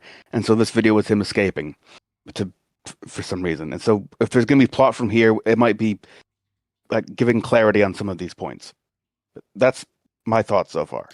I think that is some incredible thinking. I really like where you're going with a lot of that. It makes a lot of sense to me. I think you are certainly on a really good track, in my opinion, and I vibe a lot with what you're saying. I think it's not just that. I think also maybe something real happened because of like maybe because I think one of the myths with Pandora's box is the or one of the stories involving it is like some of the there's like a little bit of a crack to it, and like some things can kind of seep through but not fully, like not everything can come out, because it's not like somebody's just randomly going to open Pandora's box, although somebody technically does, and that's what causes all the shenanigans to fucking go on. But in this case, maybe enough has seeped out that it's able to like permeate his thoughts and make his nightmares manifest. But the thing that confuses me though is, so he's got this, he seems to have this idea of a time, right? Because he's like, I just need a little bit more time. And it's like, well, does he know something's coming? Does he know there's a time to open the barrel, for example? There's some things that I haven't quite pegged. But I do think the barrel is, I mean, I feel like the barrel is obviously a big part of whatever the fuck is going on. And yet again, we can speculate all we want until we get answers. But it is weird. And so far, he makes it sound like he's being pursued, perhaps, by more than one thing. But I've only really seen evidence of one thing. Yeah, we haven't seen enough of the things that are attacking. I mean, even then, we've seen like a white light outside his door that looks kind of like a face, and we've seen a figure walking like far away from him, which could be anything, could be anybody. It's just so like we, the audience, haven't seen proof, and that's also been a source of insecurity for him, because he's been like I'm not lying, I'm not making this up. I've got to prove it to you. I've got to. I'd even be happy if I got attacked, but I got proof of it. It's like that's an insecurity of his for some reason. Mm-hmm. And so also just the door just opened in front of me, and like Pie's not here. I don't know what opened that door, and I was gonna go have a cigarette anyway, but I'm just gonna go also take a look at that door. Yeah. You do that. Report back. Yeah. I'm curious if you learn anything. And this seems like a good time to take a short break anyway, because we're about to cross the threshold. Good point. Very good point. Okay. This is a good time for a take 5, everybody. If you need to refreshen up on anything, go to the bathroom or something, it's a good time to do it. Because I know I might go pee and maybe grab another drink. I wish I had some beer, but I don't. And that is okay. I don't need to drink all the time, but I do like drinking on these special occasions. I think it's very fun. Not that I need to be any more chatty than I already am, or stupid. I like the idea of the Pandora's box. That, for me, it makes a lot of sense. It lines up with a lot of boxes. I think it's very, very interesting logic. And it's not something we get to see a lot of, which is, it's going to be really awesome. And I'm so interested to see if that's what's going on. If it is something analogous to that. It might not be. There might be something else entirely going on. I mean, Chaos even kind of had a little bit of a jokey moment of, is a dead body in the barrel? But, maybe there is a dead body in the barrel. Maybe upon opening it, it's like opening up like a fucking dead pharaoh's tomb and a curse has been released or something. Anything could be going on so far. I haven't seen anything that definitively points me in any one specific direction. Even when he gets attacked, right? Even when he gets attacked, at the last video, in this video, right? Or no, I think it was the last video where he gets like attacked. We don't see the attack happen. We don't see what comes in. We just see that he's sitting in, I believe, the garage. The door kind of begins to open. He freaks out. Camera cuts off for a while. Next time we see him, he's injured. He's got injuries. We don't see anything that's attacked him. Oh, no, sorry. I think it's a little later on there's the injury moment. But either way, like, he's in the garage and stuff. But we don't see what's attacked him. We don't see any evidence of anything besides the fact that he is injured. But for all we know, he could have injured himself. I'm not trying to make it sound like that's what happened, but I'm saying it's still a possibility, isn't it? We have so very little evidence of anything else going on yet. Just the certain things that he's shown us. But again, if he could get more, I suppose that the trick is, like even he said in his videos, if he could get more evidence, he would. But it's been difficult. So, well, of course, I have to give him the benefit of the doubt and go along with his story. I have no choice. And I'm sure that's what a lot of people are frustrated by. They want more evidence, and he can't provide it. And I think that makes a lot of sense. It makes a lot of sense, especially when you think of like paranormal investigators. They don't get the best evidence unless it's fabricated, right?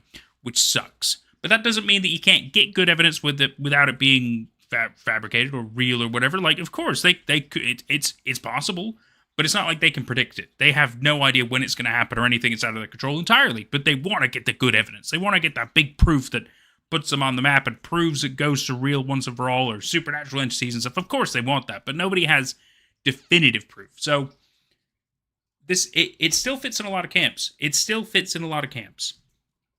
I feel like this could certainly go a number of ways. Even just the fact that he's like delusional or lost it or something, it could still even go that way. But if there's so many videos of just that, I don't know. I don't think it would be that. I think there is something going on here. We just maybe, I don't know. His theory so far for me, I think it works the best. But who knows? Maybe we'll all be pleasantly surprised. Don't spoil it for us. Obviously, we'll find out as we go. But yes, I like the sound of it. Chaos says, even more tinfoil hat brain. It's his dead body. Oh, it's his own dead body. Now, that would be fucking shocking. Really weird indeed. I-Someone, Pandora's box sounds right. It does. It's a good thing he came up with. Hell in the Woods has looked it up. I'm glad that you aren't telling us, which is great. Thank you. I-Someone, till what time will the stream go? It's 10 o'clock there for you. So, I really don't know. I know we'll definitely go another 40 minutes easy, so we'll definitely pass the 2-hour mark. We might go up to 3 hours. That might be where we're kind of shooting. Maybe 3 hours in total. But yet again, if you can't watch all of it and you do want to watch all of it, you can always go to the VOD when it comes out, which will be when this stream is over. It will become a VOD, so it will still be accessible on the channel. There's like a live section, or there might also be a playlist. I don't know if it goes into a playlist, but there's like a live tab, and that shows all the previous live streams. You can see it from there, so don't worry. This will be accessible even if you have to watch it later, which some people do. I find out that we have like 200, well, nearly 200 people who watch it on the VOD specifically, and I'm like, well, I love that. That's great. I'm cool with it. You know, as long as people enjoy themselves, that's all I care about. I guess they can also skip the parts they don't want, right? So it's fair. It's fair. Hell in the Woods. Nate working hard on the video. It should be out by next month. What video am I working hard on? I mean, there is a video okay, so there's a couple of videos I'm working on at the moment. I wouldn't call them hard, although the Dear David one will be hard. That's going to require a fair bit of editing and stuff like that. But it's a little comparison video I want to do. A little review thing, because I kind of want to. And then there's a couple more story things, and then besides that, I'm trying to go full steam on my story project stuff, because I really want to keep it fucking going. There's some really good ideas, but I need to reach them, and I need to achieve some things by getting there. So that's all still going on. Nick says, I like it when Jordan cooks like this. I do too. He's got some very interesting points. It's very great. Hell in the Woods says, my video. What are you talking about? You have another story coming out? It's great, buddy. I didn't know when it was done or anything, so I'll get to it. Chaos says, dies laughing at Dear David. Oh, such a fucking train wreck. The movie. Oh, don't even. It'll be in the review, I'm sure. My scathing comments and thoughts and interpretations. Oh, dumpster fire. In some ways. Not in every way, but it's certainly in some ways. Hell in the Woods talking about mine. No, not a story. Okay. It's not a story. You're working on a long-form video about the story. Oh, right. Okay. Oh, I see. You're telling me that you're working hard on a video. Got you. I understand. Thank you. Thank you for the clarification. Thank you for that. Interesting.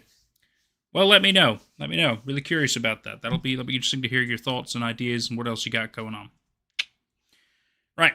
He should be back in a moment. I'm gonna go pee because Thank you. Thank you very much. I believe you guys will behave yourself. I'll tell you what. I'll do you one better. I'll do you one better. I'll leave you with some music that I'm allowed to play.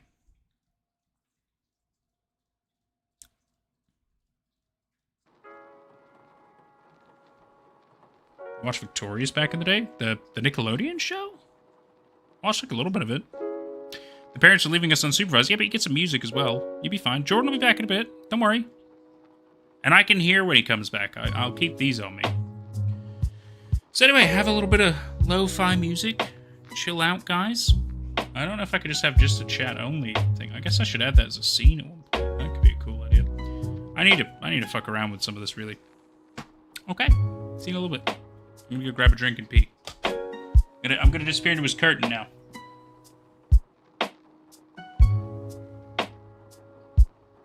Oh, dang, he's come back. Yep. Okay, I'm gonna go pee and get a drink. We've got some lo-fi music on in the background for people, but you're happy to talk to people. Cool. I don't know if you can hear it, so.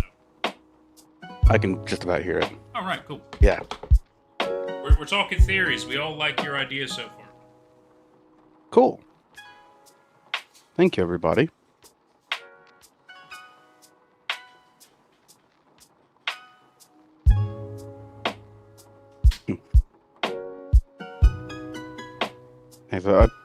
I like to think I have a fairly good, competent ability at just parsing symbolism, I guess. Not always on point, but I'm getting kind of good at it.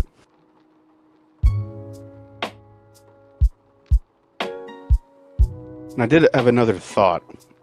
This isn't really going to be an insightful thought. This is more just a, hey, this reminds me of a thing. Yeah, I saw Nick. Thank you. The whole idea of the putting dreams down on video and not into words, like explicitly onto video and explicitly not into words, that reminds me of David Lynch. Because David Lynch loves his dreams, and he loves making really strange symbolic films, and he hates putting them into words. He's got his own reasons for that, and but like there's a little bit of like, well, I think like in his case it's more like a like putting it into words isn't like putting it into film is more accurate than putting it into words. And you can put it into words all you want, but you're never going to be as accurate as what's there on the film. But whereas this feels a little bit different than that, but I don't know, just something that just reminded me of that. You know, there could be a dead body in the blue box.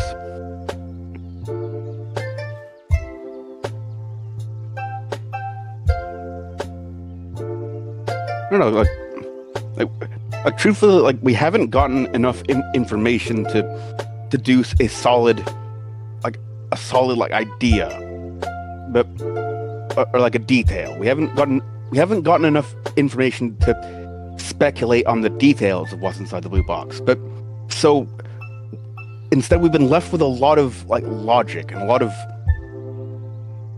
strange dreamlike, just logic, and working purely with the logic. That's why my brain turns to myth and thinks of Pandora's box. Shining based entirely on a dream he had while saying, I have no idea. I don't know the backstory behind why he made The Shining. And that's Stephen King also, rather than David Lynch. True.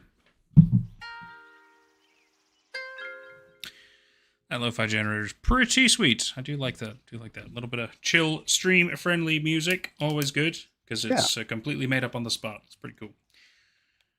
So, Nitin, were you listening along while you were getting a drink? Yes. Yes, I was. Okay. It's the beauty of wireless headphones. Love it. Trying to open my eyes. I stick with wired. I stick with wired just because I don't like batteries. There's No, some things I'll use. Some things I'll use wireless. Like I've gotten really into using wireless keyboards, but headphones. Like I don't generally need to walk around with headphones because I if I'm walking around, I want to be aware of my surroundings, so I want to be able to hear. I get that. I get that. That's from last time. Oh, wait. Oh, we got it. David Lynch was Twin Peaks, wasn't he? Yeah, David Lynch. It was Twin Peaks, Eraserhead, Blue Velvet, Elephant Man, Lost Highway, Wild at Heart, a Straight Story, Mulholland Drive, Inland Empire, and it's probably another Dune. There's probably other movies I've forgotten, but I tried to list like all of them. I've got them all in DVD and some of them on Blu-ray. Oh. David Lynch is quite a storyteller. Really, really fucking good. Yeah. In my personal opinion. Oh, man.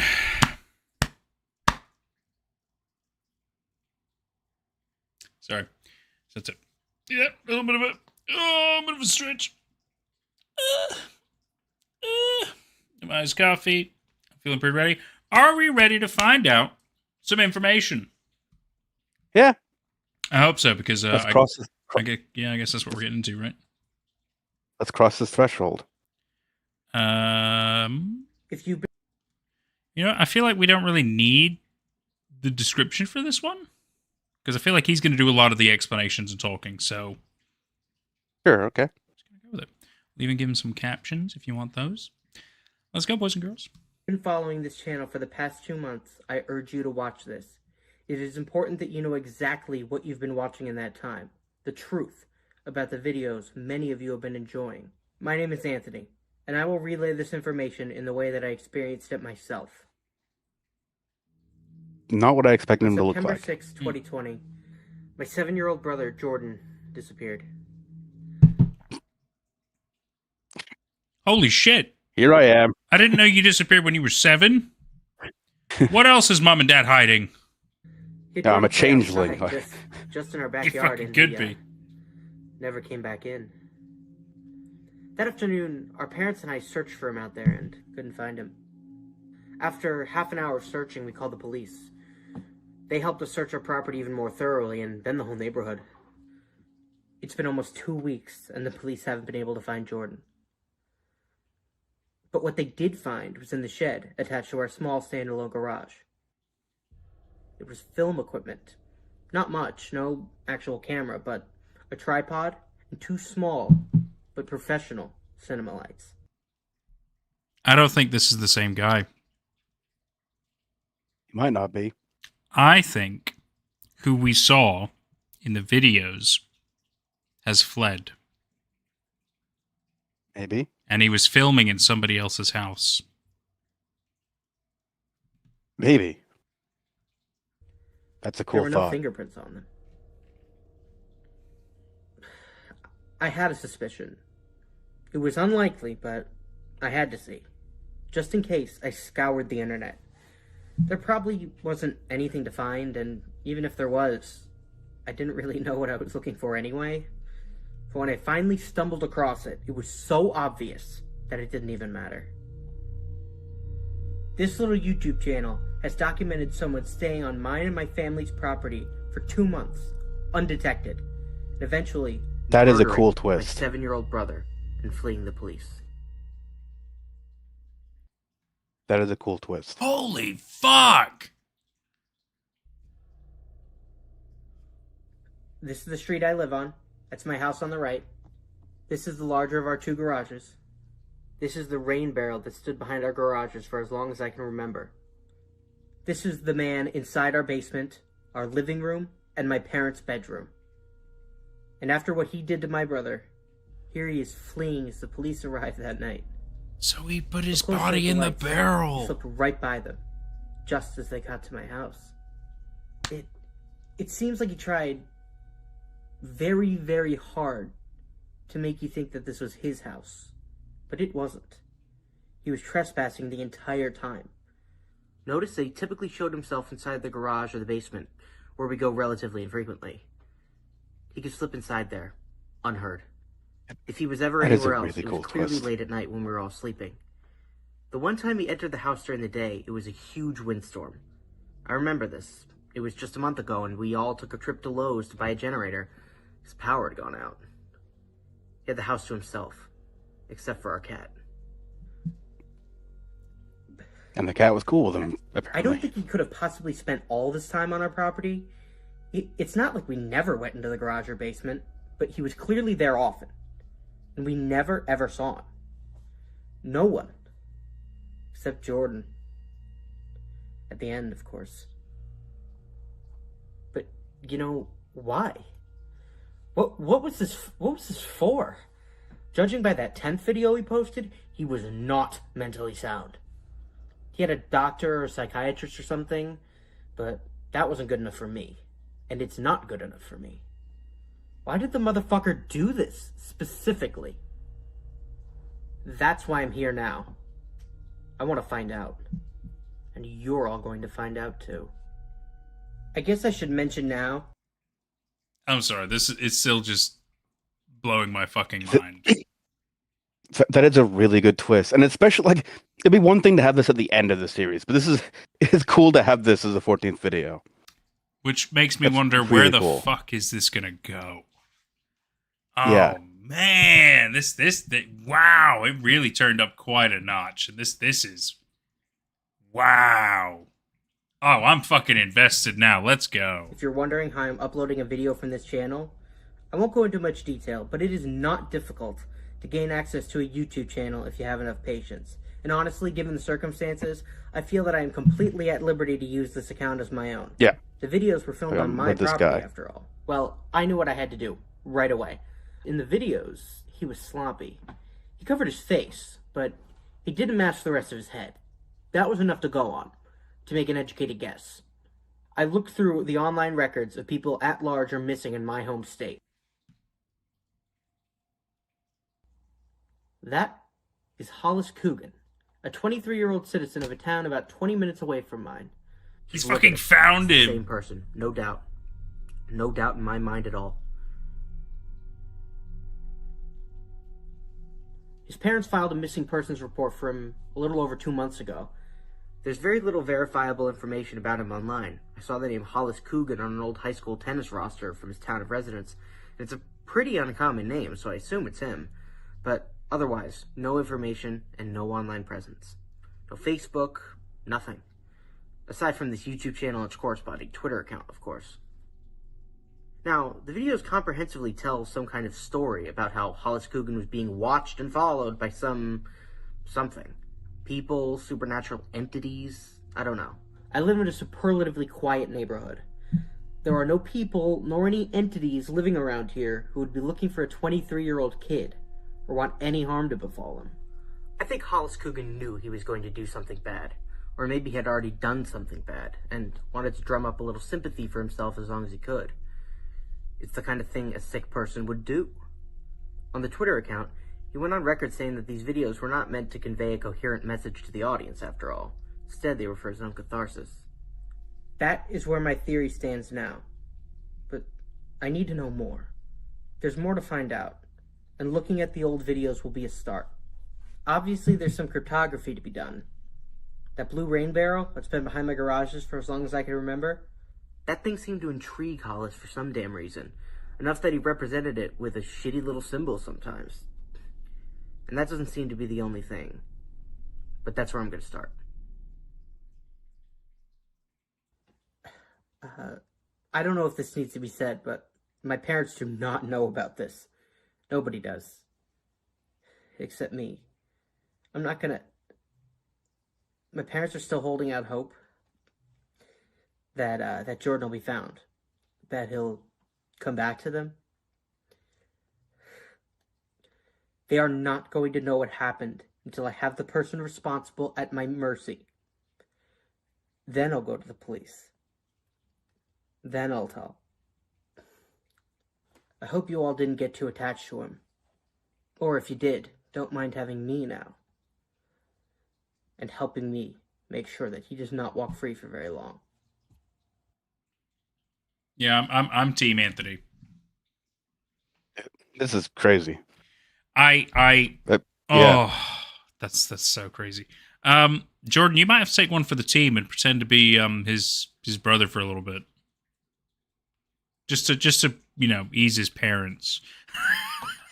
Unless this has a happy ending, I don't know. Here, I'll pretend to be his brother right now. That's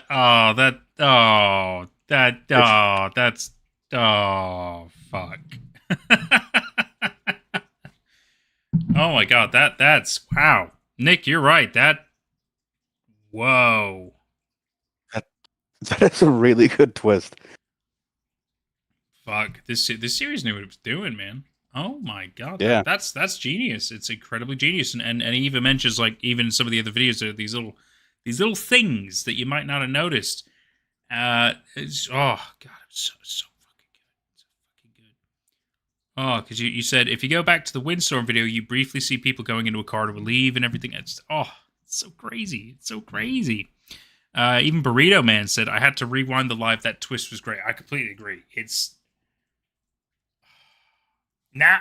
So now we're on Anthony's journey trying to find this dude. Dude, this is wild. This is so wild. And it sounds like Anthony might be trying to make sense of the symbolism and stuff, which is I'm all for that. I like that idea. Absolutely. Abso-freaking-lutely. I'm glad we're all just blown away and on board with this. It's so amazing. Oh, man. Oh. And Chaos says, Jordan, bro, I mean, the kind of joke is make, but bro, yeah, I agree. It was dark. He made a dark joke there. Hell in the Woods says, surprised he didn't delete his video. Well, why would he delete the video? Why would he delete this video? He's got the channel now. He's in control.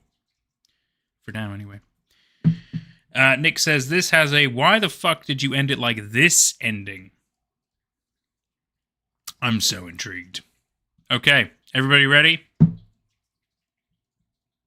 We're going.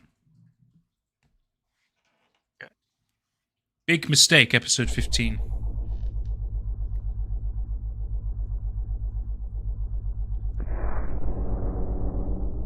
Just try and silence me.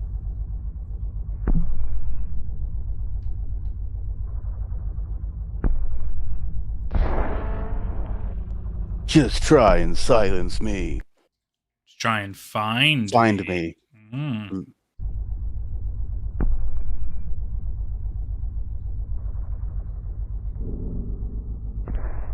I think the little squares are hiding an image behind them. It could be. Oh. Okay, well, it's pretty clear what that video was. Yeah. He's fucking around with them. It's great. So they both still are using this channel, and that's how they're going to communicate and argue. That's... This is kind of like a more involved twist on like what To the Ark could have been. This idea of just like having a fight with somebody who controls your account and makes really strange videos. That's right. Hell in the Woods. Yes, we're quite sure that Anthony's brother Jordan was killed and stuffed into the blue barrel. Yeah, I'm surprised that Anthony didn't say like, oh, like, well, what's inside the blue barrel here? It's this, but Chaos. That's great. Just try and silence me. Deletes channel. That would have been fucking funny. That would have been really funny. Okay. Oh, opening the barrel. Oh shit. This episode's opening the barrel. Yeah. Oh, imagine if he opens it and his brother's not there. Yeah. Let's go. Well, I don't think I need to tell you this, but that last video, yeah, wasn't me. I don't know how Hallis got access to this channel again. I guess I should have expected him to try. Login credentials. But he didn't try to change the password on me or anything. Meaning, he doesn't care if I keep posting videos. But, you see, I don't care either. I know what he did. And that may as well have been a confession. He didn't feign ignorance. He just mocked me. So, if he wants to leave me anything that will give me clues to his intent or his whereabouts, that's fine with me. So go ahead, Hollis. Mock me. I guess you don't care if I get something out of your little codes and symbols, but I care. I want to know how you think. You give me anything, I'm treating it like a clue. Of all the little breadcrumbs this fucker's left, there are two that really aren't very subtle. Two symbols have appeared repeatedly in these videos. One of them very clearly signifies, of all things, the rain barrel that's been sitting behind my garages for the last 25 years. Hollis often showed it and explicitly spoke about it too. Of course, I have to open the barrel, that's the point, but none of you have any idea the... He said he needed to open it. Of course, though, he was never very clear about why he wanted to. I'm very curious as to what could be inside. To my memory, this barrel hasn't been opened in my lifetime. My family, we've kind of just let it sit there. No reason to do anything else with it. And no reason to think it could possibly hold anything of importance. But it's the most obvious lead I can find in these videos. So I'm gonna open it. Who knows? Maybe the fucker knew something I didn't. Maybe there's a good reason he wanted to get inside that thing, and why he couldn't just open it, you know? I mean, it probably wouldn't have been that hard to just open it at some point, given he was around it for 2 months. I think technically I should use some kind of drum wrench to do this, but the plugs are so old, they're practically dissolving. So I'm just gonna try using screwdrivers to pry them open. In case there's something toxic inside, I only want to unscrew the plugs.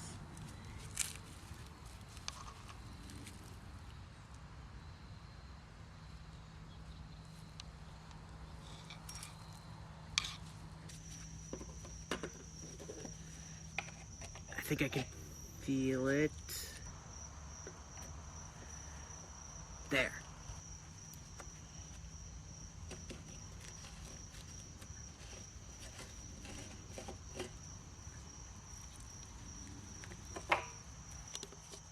Oh, there's a nail in this one. Fucking A.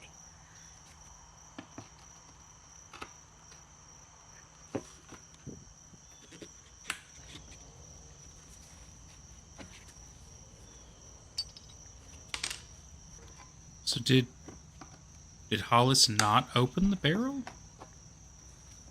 Looked like it. Then where's his brother? How does he know Hollis killed him? Because his parents don't even know where he is. Well, this looks like old water to me. I hope you can see that clearly on the camera. It's old water, definitely full of algae. I mean, there doesn't seem to be...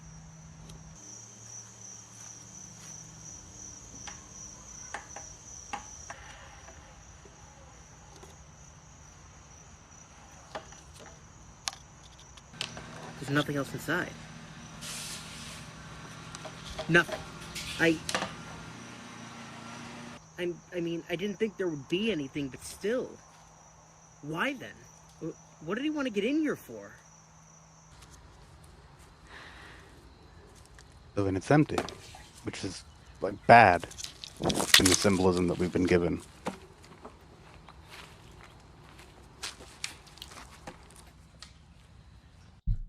So if he couldn't get into the barrel, what the fuck happened?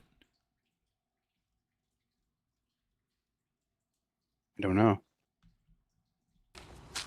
I mean, he's not mentally well. But does that mean there's no logical reasoning behind his motives at all? I mean, that's not how crazy people are. I didn't think. Maybe there are some strange internal logic within his motivations, but it should still be something that is comprehensible, something that makes sense from some perspective. And is he crazy? Really? Well, we're putting a pin in the rain barrel thing for now, but there's more to find out. The other prominent symbol of these videos has been this. This one is more difficult to decipher. What it signifies, I don't know yet. Hollis certainly never makes any explicit reference to what it is. It's clearly of import, though. To him, at least. It shows up multiple times, and it's also the icon in the bottom right corner of every video. The only words attached to this symbol across all videos on this channel are, "How do I close you?" Immediately before this, in the same video, he says, "How do I open you?" in regard to the barrel, which seemed to be pretty literal. I guess I'll assume the same could be said of this object for now, but who knows. But it might not even represent an object. And instead some kind of abstract idea? I don't know. But I will figure it out. Even if it takes me video after video of my own to penetrate the mind of this person and find him, you won't see me getting all defeatist about it. I'm going to embrace this fate to change that of Hollis Coogan. Fate is trying to let him off for murder. And I'm going to make sure it doesn't. I'm still confused because I assumed. I mean, I can agree with Anthony that maybe Hollis killed his brother based on the stuff we've seen. But how does he know for sure that his brother's dead? I haven't heard him provide the evidence of, like, his body or anything, because he even mentioned that his parents don't know that his brother's dead. And he's not in the barrel, which is what I thought was the illusion of going on, but... Well, it sounds like what's definitely true is his brother's missing, and that with the revelation of the camera equipment, which led him to realize that there's somebody living in here, and in like that's already alarming enough. But then there's one of those videos where he's covered in blood, and he seems to be a mentally unstable person, and he's run off. Yeah, I can see how he would come to that conclusion. Maybe he has further evidence. Maybe it lined up with the time of his brother going missing or something. Yeah, I'm not sure. Maybe because it is quite a jump otherwise. Like I think, like I can see the reason for it. I think there is a chance that the brother's not dead, or that Hollis or whatever didn't kill him. But I don't know. He probably did kill him, but yeah, I don't see the link of proving that Hollis may have attacked him. I believe they could have had an altercation, but how do we know for sure that he's dead? Anthony hasn't proven to us that he's dead. Just he keeps saying it. Because you think he would have told his parents that, oh, hey, I found Jordan, he's dead. But he's keeping them in the dark on that situation. That's wild. I mean, he can't tell them that because he hasn't found Jordan. He believes that his brother's dead, and I imagine he believes it because of there was somebody living in his house that he didn't know about. Because I still think like that is a really big.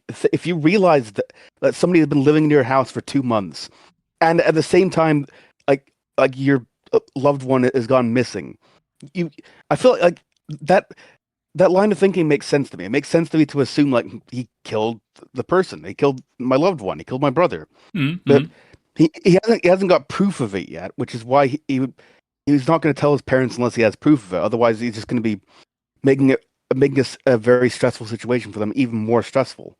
Yeah, I'm with you on that. But we'll see if he does provide proof, because we think he would at least prove to us, right?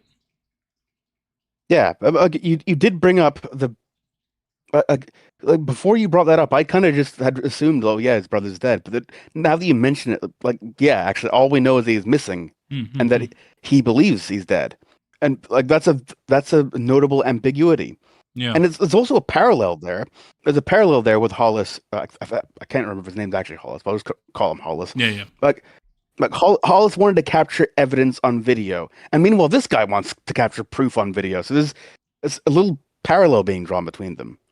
And maybe in the course of the story, Anthony's going to go a little bit insane with the obsession of solving this. But that's pure speculation. No, it's I think that I'm in agreement with you there. I think he definitely could go a bit insane through doing this kind of thing, for frickin' sure. Sorry, let's see. Jat's been saying stuff as well. Sorry, excuse me. So rude.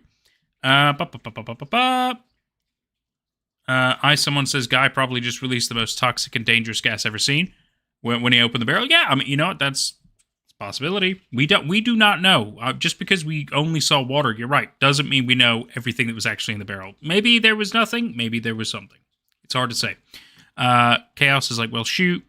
Craziness should be comprehensible. What? I agree. It's confusing. I think. No, I mean, I don't know. I got what he was trying to say there. Is that it's the idea that nonsense isn't actually a thing.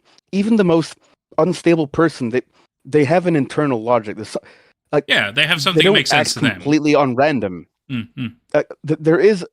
There is always a logic to these things, Even and if we don't know he's what the not logic using is. the right- Yeah. Yeah, and I imagine like Anthony's not using the right words for this, but that's because he's steadily going obsessed with a very insane. Well, Yeah. I'm using the wrong word there. Like a very. The only words I can think of is crazy. Like a very Obsessed. crazy situation to be in. He's in a situation that he's suddenly Well, obsessing in.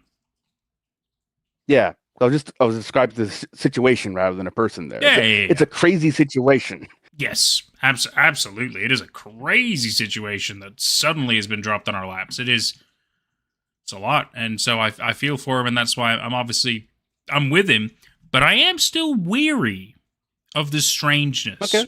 This does strike me as odd. I think it's incredible. I'm so into this narrative now. I love what's going on. I love this weird, bizarre altercation that we're gonna have these two maybe now, and it's so much mystery and intrigue. I'm hooked. But something still irks me with Anthony. Even though I fully believe he gives a shit about his dead brother and he wants justice and everything. I think these are all correct motivations. I think these are all correct lines of thinking. But I'm still confused about why he keeps saying his brother's dead, but he has not provided proof. Now, granted, we might get it later, and that's fine. So long as we get something that at least proves it, then gung-ho, all for it. But if we don't get that, then it's that would increasingly become conspicuous. And like you were right, like that's an ambiguity that should be resolved. If it isn't resolved, that's suspicious. It should definitely stay, yeah. So I'm going to have my suspicions. But I'm still Team Anthony because this is a crazy situation, regardless. And I believe he's doing the right things if he's telling the 100% truth. But we'll see. Burrito Man says, wait, did he see the barrel in the dream before or after obsessing over it? I don't... Before, after. Yeah, I don't think we... I don't know if he saw... Maybe he saw the barrel in a dream? I don't remember that full detail when it comes to that. But I know he is obsessed with the barrel for some reason. The first video was about a dream, but it didn't involve the barrel. The second video involved the barrel in real life. Yes. So, like, going with that, it seems to imply the dreams were separate from the barrel. Yeah, I would. I would agree with that. I'd agree with that. But it is weird. Anthony is very correct. It is weird that he was so obsessed with this barrel. Yeah. There's definitely something. There's something that yet again, like we're all in agreement. There is a logic we're assuming to this Hollis character. We just don't know it yet. Let's see. Chaos says, it'd be odd if the entities actually exist and killed the brother, but doubt that. Now that's an interesting thought. The fact that maybe Anthony's led to believe that Hollis is the one that killed the brother, but maybe it was the entities that killed the brother, and just made it look like Hollis did it because maybe they were near Hollis when it happened, or maybe Hollis got involved somehow. Yep. I could see that. I do think that's a possibility. Like, it will be a bit weird, but like, I don't know. I think it's a possibility. Yeah, the thing is, at the moment, we do not know what exactly is true. Yeah. Are we ready for the next video, or do you want to... Okay, still want to go over chat. Yeah, I'll just quickly go through chat. Nick says, Nightmind pointed this out in his VOD too. You suspect Hollis of murder, and it's a strong suspect, but you don't have him for it yet. Precisely. Mohammed Boushaki, I believe is how you pronounce it, says, okay. Burrito Man, I feel that's also why he's investigating and not going to the cops/parents. Oh, no, of course. I feel like he's on this kind of vigilante thing. And my guess here is that his brother went missing in a similar time situation to when Hollis left this place covered in blood, right? I believe that's why he's assuming, he must have killed my brother, that's why my brother is missing. That's what I think is his internal logic as to also why he can't prove it, because his brother is just missing, technically speaking. We don't know what's happened to him because there's no proof of his dead body. That's where I'm going with that anyway. One thing that did a surprise or possibly confuse me about the first Anthony video was like he reveals that like they found all this video equipment in their house, and then he starts looking up. He looks up the YouTube channel basically, but why doesn't did he try looking on the video equipment to see if there was like any newly recorded thing on there? He didn't mention anything about that. He didn't even like. This boy So- cooking. This boy fucking cooking right now. It's a good point. It's a really good point. Hopefully he addresses that too, because that's true. That would be fucking smart. Oh man. Oh man. I think we're all super excited. Let's keep going. With all the time I've We're on episode 17, miscellaneous notes. spent poring over Hollis's videos on this channel, I've had a lot of half-formed ideas, made a lot of observations, and thought of a lot of questions that shouldn't really be in their own videos, so I'm just compiling them all here. There's a lot to look through. It's not just the videos, remember, but all the things he's written on the Twitter account and in video comments. Again, I don't know what's important for my purposes and what isn't, so I'm just making notes. So here we go. This may or may not be the first of multiple videos like this. 1.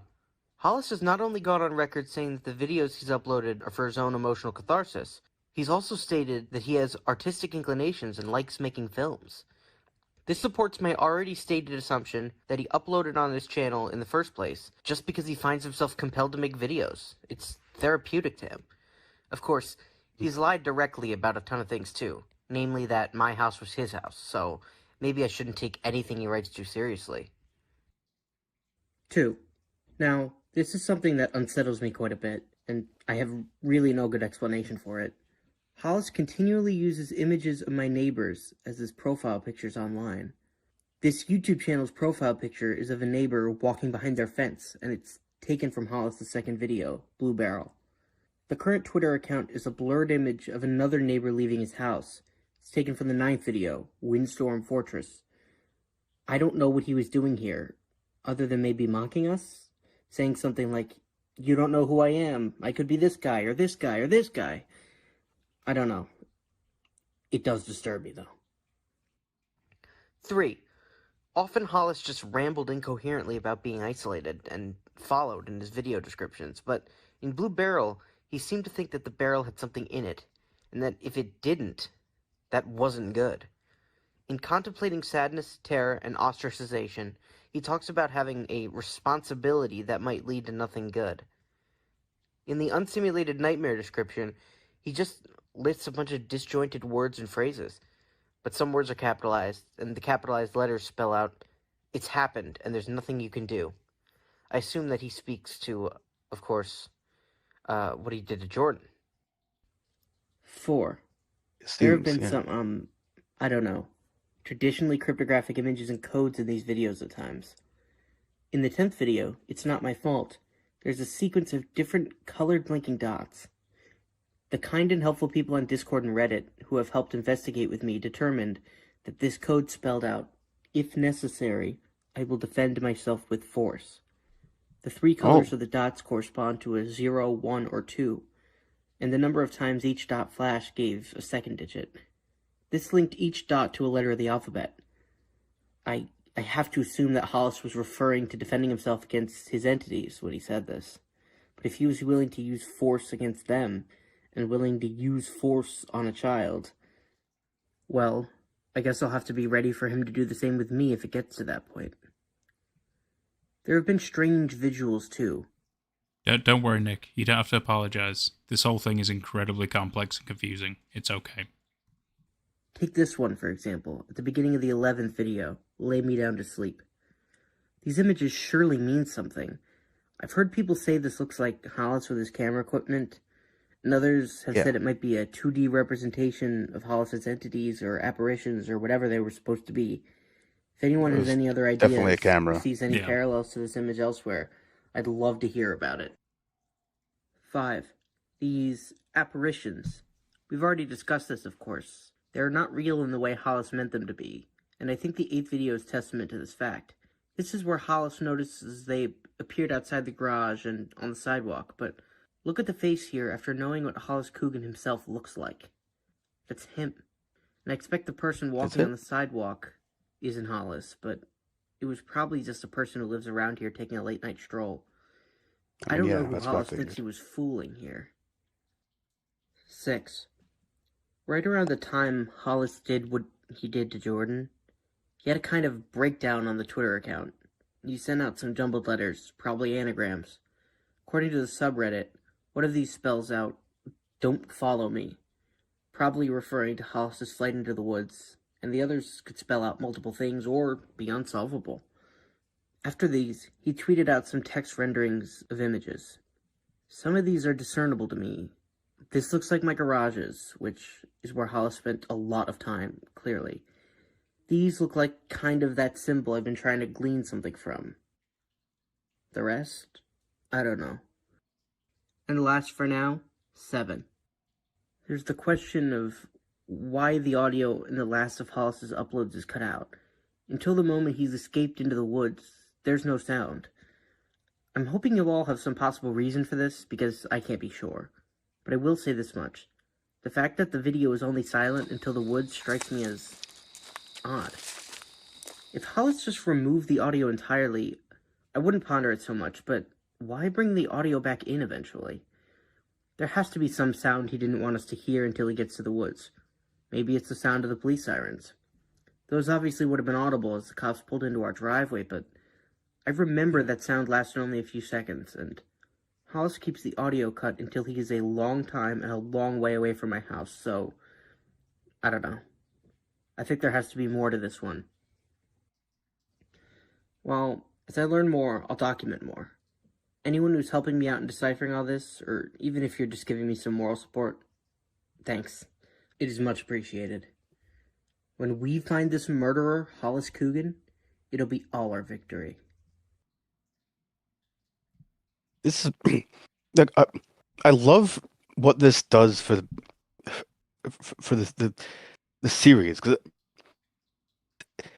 one thing it's incentivizing revisiting the 13 videos, which were very artistically made, but also he's providing his own commentary on it. Like it's like he's not solving the mysteries full out, but it's like he's giving you more to think about. Yeah, he's making it feel more like a mystery rather than just a dense, unsolvable, cryptic video. It feels like whenever YouTubers make their own like video docs or reviews or whatever, and they try to interpret things themselves into deep dives of stuff. It feels kind of like that. And you're right. The fact that it's also about his own series. This whole thing is incredibly fucking well thought out and done. Yeah, it's incredible. Like, but one of my favorite details that he pointed out in his first Anthony video is, like, on the 13th Hollis video, you can just about see police sirens for like a second in the backyard. Like that, I didn't notice that. Yeah.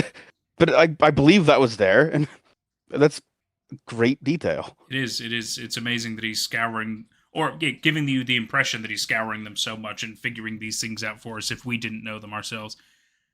The thing for me, because I'm still a little confused. Let's really think about Hollis for a second. So Hollis has agoraphobia, let's assume. I don't think we've had it confirmed. We're just basing our idea of his mannerisms and the fact that he, talked to a doctor and stuff like that. Chooses to not be at his own house for whatever reason, whether he has one or not sure. Takes film equipment to a stranger's house, garage, whatever, hides his stuff there, makes sure he's never seen. Hides in the house or garage, filming all these things. I understand why he's filming. Cathartic, it's meant to help him and everything like that. That's all good. Keeps going further down this rabbit hole, whether it be real or not, whether he's delusional or not. But then out of the blue, at the end of it, whether he's killed somebody or not, flees the scene. Whether the police were looking for, who knows? Why were the police there? Because Jordan's gone missing. So I imagine that the police called because probably for missing persons report and stuff. Yeah, of course. Because the police would show up. It's weird that they would have their flashers on though, because the lights were going. The police don't always have to use them if they don't believe there's an emergency going on. Which a missing persons report isn't typically immediately listed as an emergency. It's more like we're coming out to talk to people and to begin a report. and we'll begin searching. But it doesn't require full sirens and lights and everything like that. In some cases they might, and that could be what happened here, at least story wise, but not always. Yeah, I mean, there's a chance that they just did it this way because it's a clear way to visually indicate that there's police. Yeah. But like, that is still a good point. Look, 'cause I'm rather positive that, like, the police weren't there for Hollis. Yeah. But Hollis still got scared because he's not supposed to be there. Of course. Because the family only discovered, or Anthony only discovered the camera equipment after the fact. Yeah. And the family doesn't even know that there was somebody living in the house. So only Anthony knows about it. And he hasn't gone to the police with it yet. So the police don't know about Hollis. I wonder if that means he hasn't even told his family about the camera equipment. It's possible. It's just these weird little choices he decided to go with. Because if ultimately it's going to help the police find the brother, you would maybe at least tell them about the camera equipment that's in your garage that you don't own. Yeah, but let the police investigate this. Yeah. Even alongside Anthony. Like, imagine that they'd probably be able to track somebody down with video evidence. This is part of, I mean, it might not be their quote unquote job, but it's one of the things they are allowed to do. They're allowed to investigate these things, I mean, if they suspect that the guy killed a child, I think they would use the video evidence to try and track him down. Absolutely. Of course. I mean, like, it's for the very least, if he maybe puts in a line like, "Oh, I've decided to, work with the police or hand over the evidence," or something, anything that makes it sound like he's not impeding his own investigation would be good. Because otherwise, he's going down at this insane rabbit hole, which is great for videos and story and stuff like that. But the logic is odd. Yeah, like the more that you mention it, the more I'm agreeing with you. Like, it is a lot stranger the more I think about it. Yeah, because he can still investigate. Anthony is a little bit strange. Yeah, he can still investigate even if he, tells the police that, oh, hey, this might be fucking evidence. There's random camera equipment in our garage that we don't own. Just saying. Yeah, it's something. And there's public videos on YouTube that were filmed in our house while we were living here, but not by us. And like I said, they can have it just literally, he could literally just address it. He could just say it and then never touch it again. And I'd be fine with that. I'd be like, okay, so maybe the police aren't helpful or whatever. Fine. But at least you've tried everything you possibly can. Come on. But I'm still invested and intrigued, Yeah, I'm intrigued and I just want to keep watching. Oh, for sure. Oh, we're going to keep going. Let's see. I might even there's a distinct chance that when we're done with the stream, I'm just going to watch the rest of the series myself anyway. So the next week I'll know what's happening. I understand that. Look, I understand that completely. But look, I want to know where this goes. I also want to know where this goes. But in honor of how I work, I will not watch things off of the stream. I will keep it blind. If you want to do it, I have no problem with that. But I will keep myself blind. Ooh. Okay, so this is Run in Circles, episode 18. I bet it's Hollis again. It's got that vibe, doesn't it? Well, this is very professionally made. This is like full on, better than To the Ark, actually. That's what I'm saying. This series is very fucking well done. It's very good. Yeah. Like, I'm with Jordan. I just want to keep fucking watching. And it's making use of the format very well as well. Like, this is very well thought out. It really is. It's hitting my inspiration bones. You know what I mean? Yeah. Just a shame I'm not a good editor. I can't do this kind of shit. Hello, Pi. Keeps meowing. Hi. Fine. Yeah, you will not find me. Is it safe? You will not find me. And there's a lamp. Did you say it's safe? The first line was just safe. Is it? It's safe. You will not find me.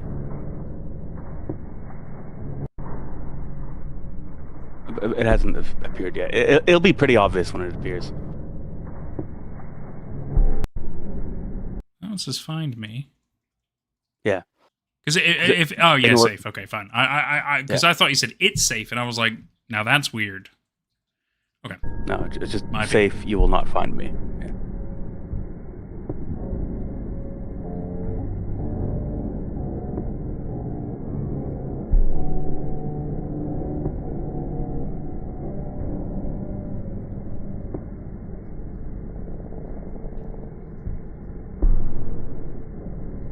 Run in circles.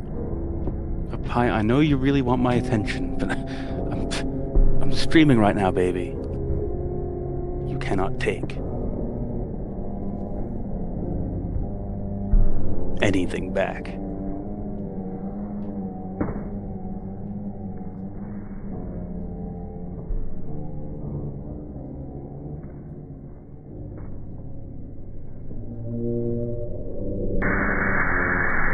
I know. That's his face. Mm.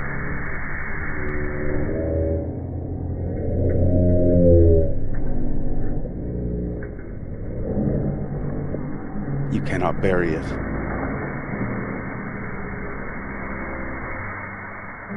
A bunch of letters.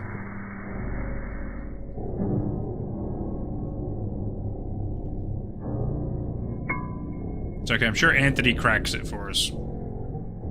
Yeah. Here's a question. Does this video have Okay. a description? Or I can find out. I bet you wish you could forget. Hiding in my home Discord and the Twitter. Aw, it's very fun. Very fun. Okay. So another strange thing to think about.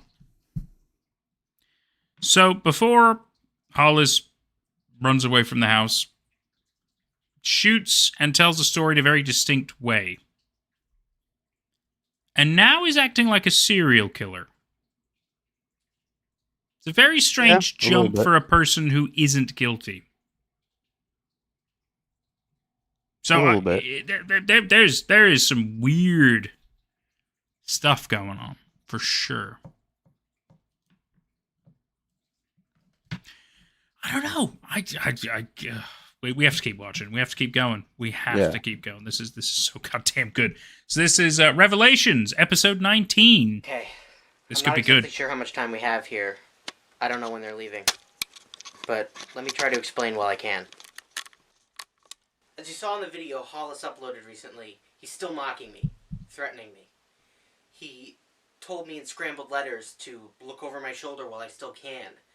But he also said that there are things I can't hide, things I can't bury. Bury. Look at the word bury. It blinks. I think he was trying to draw my attention to that word. Hollis certainly pays attention to detail. I cannot imagine that this was unintentional. And so it got me to thinking. This is something I noticed right when it was uploaded, but it seemed like such a stretch at the time that I never mentioned it. But look at this moment in video number 13. As Hollis begins to run away from behind my garages, there's a little patch of dirt. It looks like it was recently excavated, doesn't it? And that's what it still looks like back there now. I mean, the grass back there has always been kind of patchy, but that spot looks distinctly like it was disturbed recently. And this detail is more closely related to the word bury than anything else I can find in the videos. So my plan is to dig there. And hopefully I can do it when my parents are gone, so I won't need to explain. Let's fucking go. this would imply that Hollis is actually trying to help him find things, but it seems like his words are acting like a serial killer, but his actions are actually trying to help him uncover things. Mm. A weird duality going on. Yeah.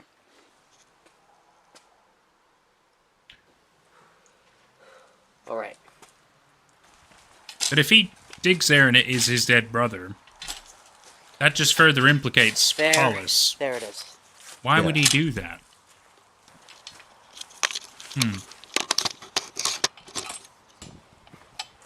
I mean, I know some serial killers have turned themselves in the past, but this is too early to do something like that.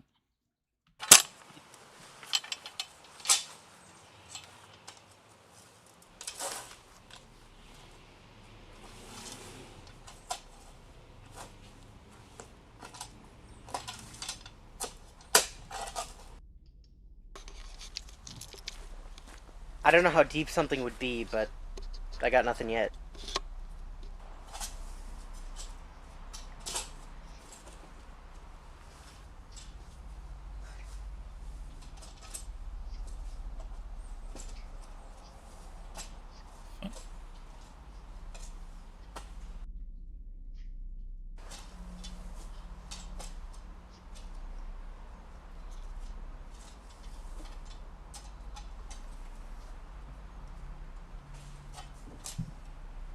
Hearing something? Thought I felt some shaking for a moment. Well, looks like he's found something. Hmm. Oh. Oh my god. It's not very dirty. On some level, I just didn't necessarily think there'd be anything. I mean, you hear stories about, but like,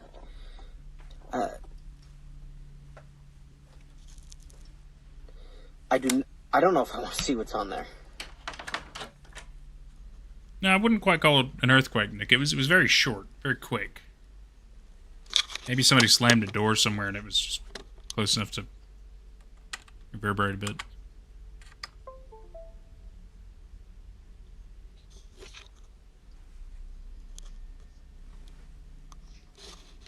Windows 10. All that for one fucking video? Film. Oh, it's Samuel Beckett's film. I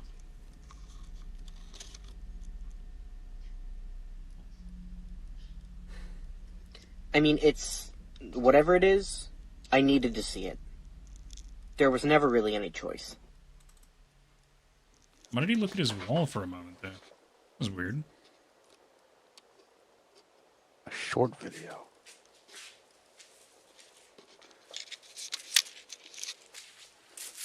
That looks like the child. Okay. Okay. How is the sound still going? Yeah, right? It didn't look like it was a long video. Yeah, it looked like it was about to end. Yeah. Okay, well, I'm satisfied. I can't show that video in any more detail. I don't want you to see it, and I doubt YouTube would allow it anyway. Needless to say, the man is decapitated and then mutilated further afterward. I don't know who the victim is, but the murderer... Okay, that's also... I was expecting it to be Jordan, but I guess not. Also, the video was nearly over. Hmm. Okay, who was, why was that buried in my backyard? Okay, that had to be Hollis doing that, right? That had to be Hollis? Oh god. Oh god, I can't have this here. They can't see this. Just hide it in a drawer, dude. It's a fucking Yeah. USB. Yeah. You can hide it in your pillow, for God's sakes.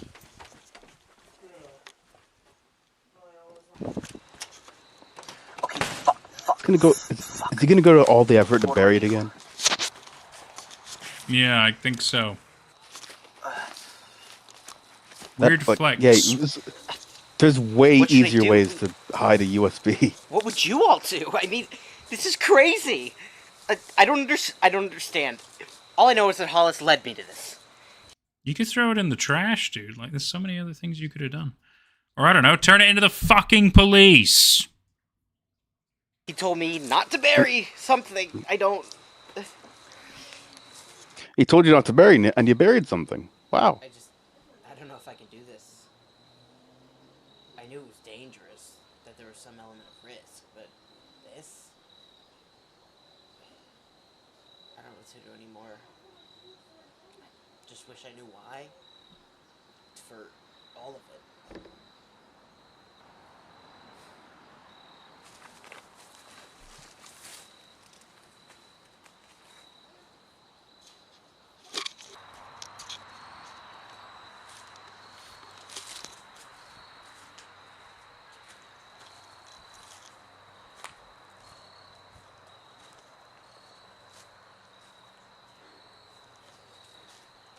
Yeah, right, Chaos, even in your fucking pocket.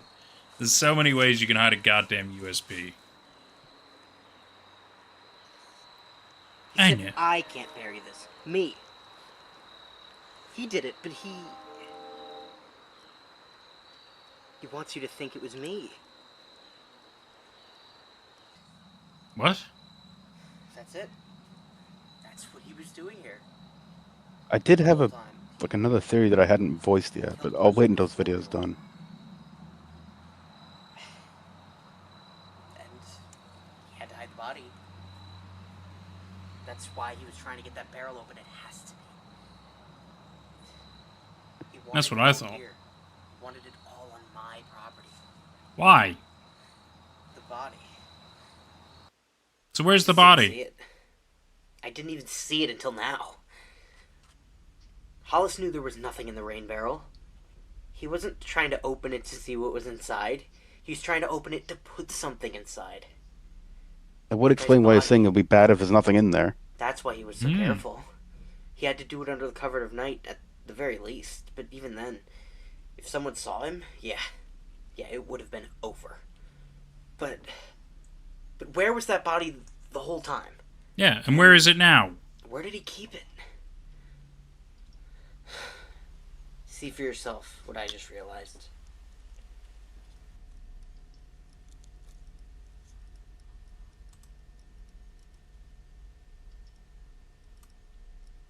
Oh, in the bag. It was always there. That's surely not big enough for a whole body, but he absolutely eviscerated that man in the snuff video. That's what was left of him in there. It was always there. In the garage and after Jordan. When he went to hide in the shed, he brought it with him in there too. And that's what it was. You see? Even the yellow handles, they're there. He wanted to close it. Close the whole thing. Close the case. Put an end to it. Pin it on someone else. But he never quite got the chance. See it there too? He had to run with it. And that's why he cut the audio. He didn't want us to hear that damn bag while he was carrying it away from my house. He put it down in the woods, so he didn't have to cut the audio there. But then he showed it. I mean, did he just fuck up? Or did he think he could pass it off as random litter or something? Holy shit. Jordan. Jordan might be... He might be in there too. At that point. I might be. Can you fit 2 eviscerated people in one bag? I guess it depends what you do with all the body parts, right? Like, I don't... Yeah, well, I don't know. It kind of answers my question, though. I mean, at least that's a good theory. So he's chopped up... I mean, I don't know about Jordan, but he chopped up whoever that dude was and put him in a bag. Like, okay, yeah, fair point. That would explain why they haven't found a body.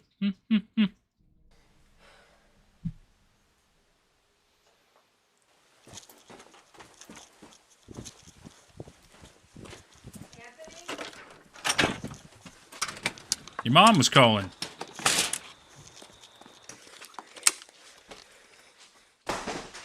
Anthony, are you doing one of those YouTube videos again? Anthony, you doing drugs? You making that TikTok? No.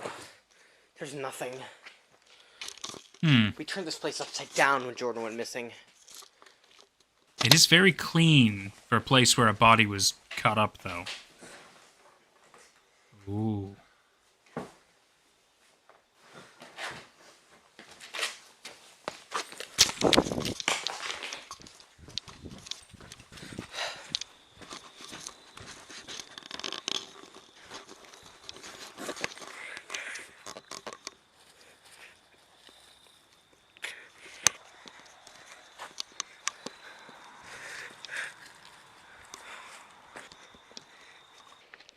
What is he doing now? Gonna Destroying smash the it? USB? Why don't you just stomp on it? And also, so you're destroying the evidence instead of giving it to the police now. Now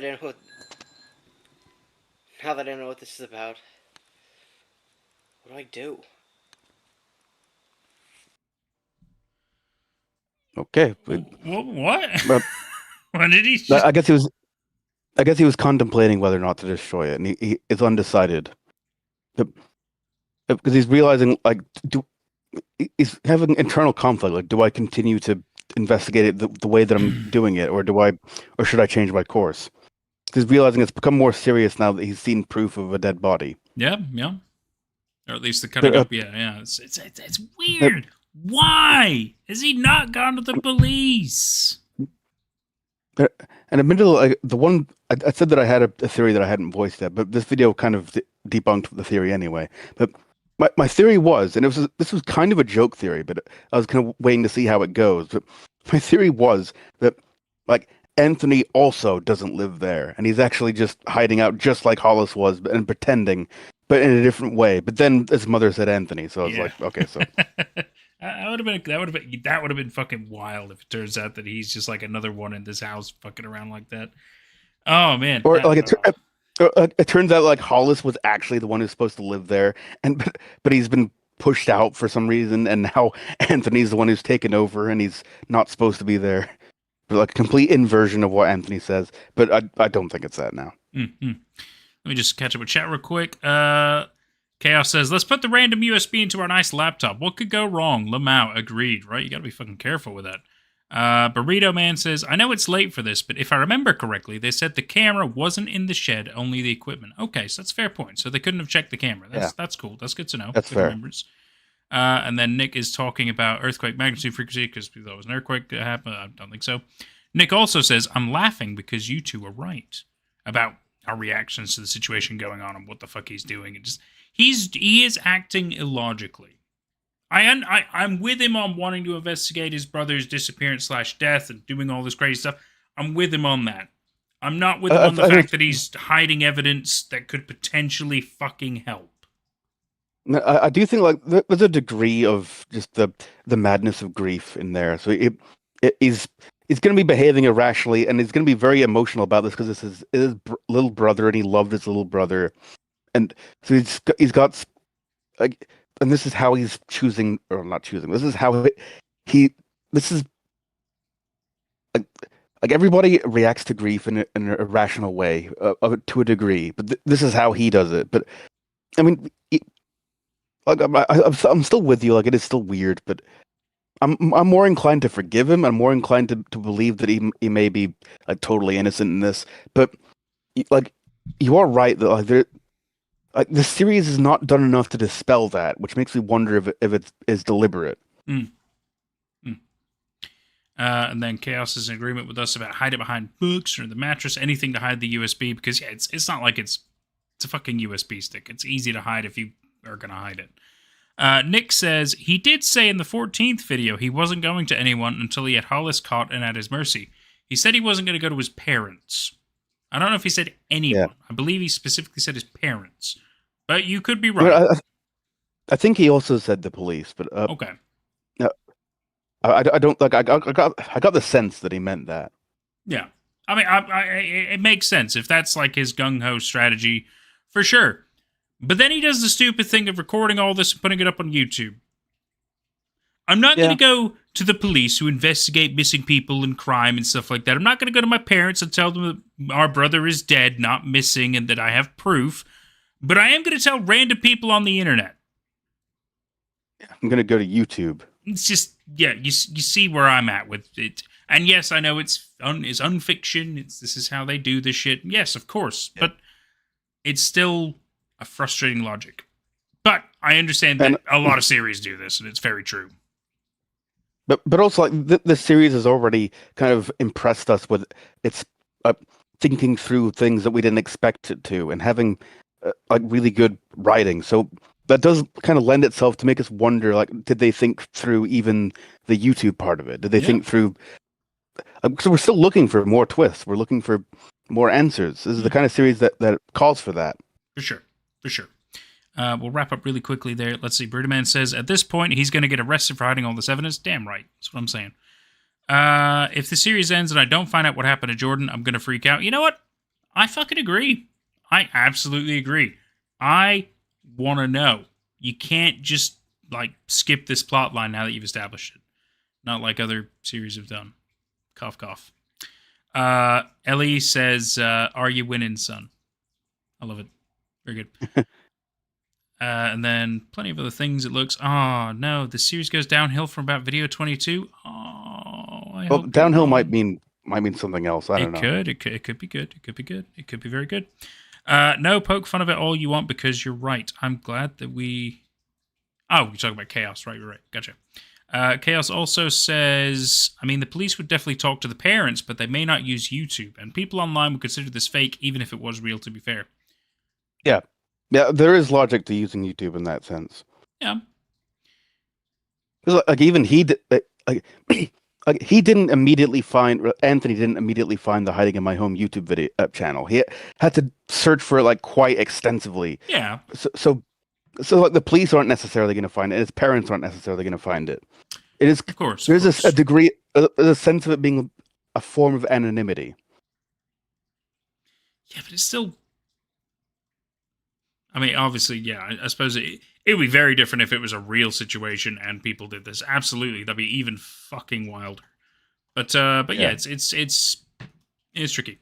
Oh, sorry. Hell says if his brother went missing like a long time ago, I would think maybe Hollis is his brother. But they did say it wasn't that long ago, so probably isn't possible. It's an interesting thought. That was my first thought when the Anthony video first began. I was like, was the creator of those videos his brother? But no, yeah, like evidently, I don't know. Like, there's one more thing I've got to say. Is it's just you've been raising seeds of doubt in my brain, Nathan, because I'm just realizing like this Jordan thing. Anthony keeps bringing it up. He's the only character who keeps bringing it up. Like we know his parents exist because we've heard his mother say Anthony. Mm. We haven't heard them talk about Jordan or anything like that. We haven't heard Hollis talk about Jordan. And True. And even in this USB video, I thought we were seeing Jordan on camera, but it was just some guy. Yeah. Some guy that he doesn't know. So we've never seen evidence of Jordan at all. We've seen his picture on Anthony's wall. I don't know. It is really conspicuous. This series, the series could have just had, like in that USB video, that could have been a child. They could have just had the text say that was Jordan. But the series chose for that not to be Jordan. Mm. So that's deliberate. They're really, really prolonging the ambiguity on this one. It is strange. And I think that's maybe an important thing to think about, right? Is the fact that there is ambiguity in a number of ways in this. And I wonder if that's either important and deliberate or if it's unintentional and just, a mishap. It's hard to say. At the moment, I'm hoping it's deliberate and intentional, but it could easily be a mishap. I'm hoping I'm wrong, but we'll see. Just a completely wacky theory. Just going to throw it out there for the sake of making a wacky prediction. Oh, yeah. Anthony killed his brother, and he realized, like, oh, there was someone staying here. This is perfect. This is convenient. I can pin it on him. And I can go to great lengths to look through their videos to see if I can find some way to make this narrative work. Mm. But maybe Anthony killed Jordan. Yep. I'm still so perplexed as well. The fact that, so Hollis goes through all this fucking effort, and it turns out he is a goddamn killer. Shows zero evidence of that in any of the stuff he's done before, unless you really notice these bizarre details that Anthony has found, which is impressive. And then he specifically finds conveniently exactly what he needs to prove that at least Hollis is indeed a killer. Yeah. And even then, does we don't see the person holding the camera. Correct. I completely agree. It's still ambiguous. We've seen he's seen a snuff video of somebody being, I'm assuming, dismembered based on his reaction, what he says, in his backyard, conveniently buried there in a USB form. But you're right. It still doesn't 100% prove it's Hollis. It proves Hollis might... Well, even so, it doesn't prove that Hollis even knew it was there.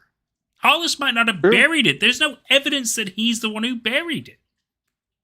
Yeah, I think there's logic. Anthony pointed out the word bury was flickering, and I agree with that logic. But maybe Hollis believed, but maybe Hollis knew about the USB thing, but he believed that Anthony buried it. So he's like, you can't bury these things. I mean, you can't bury certain dark truths and stuff for sure. Absolutely. And maybe this is why Hollis believed that there was entities stalking him. It was his way of processing the fact that there are murderers in this house. Mm. Maybe he could see like ghosts and shit.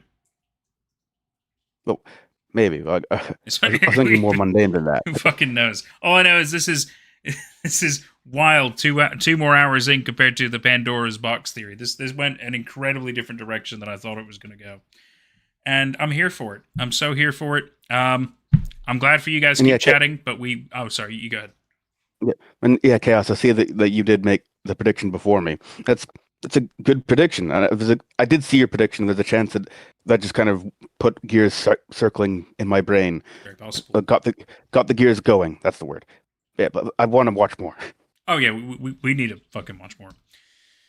So this is a sincere conversation, episode 20. Gonna guess it's Hollis again. I would assume so too.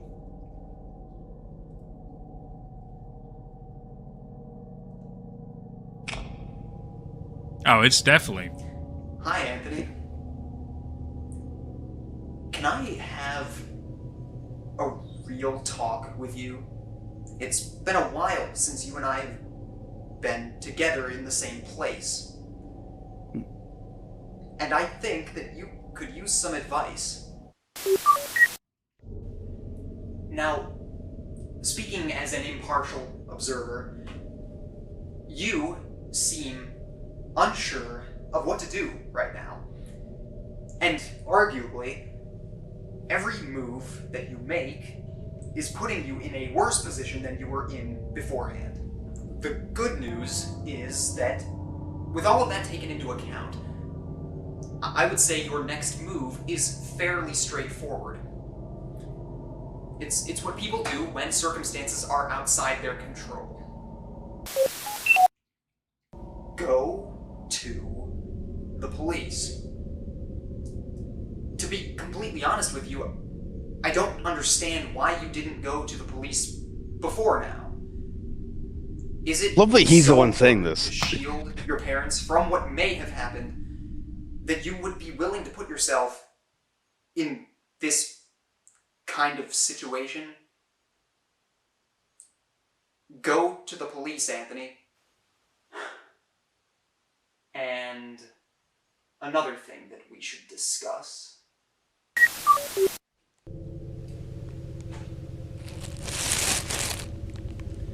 It's not becoming to make accusations the way you did, Anthony.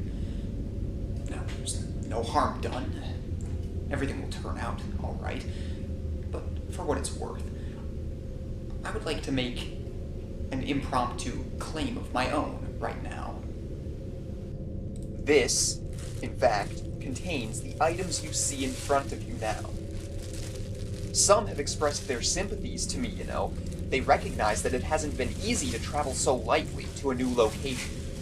But it's okay, Anthony, because I'm not actually traveling lightly. I have the truth with me, and faith and resolve. That's why I know I'll be okay.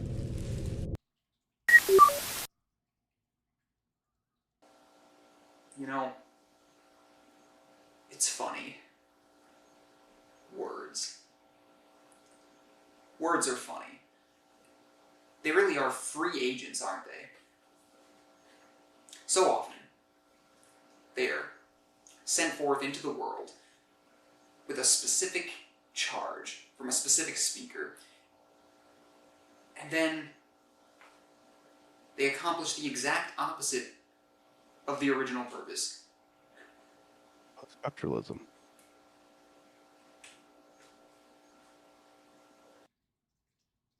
Fucking Jacques Derrida over here. I loved that video.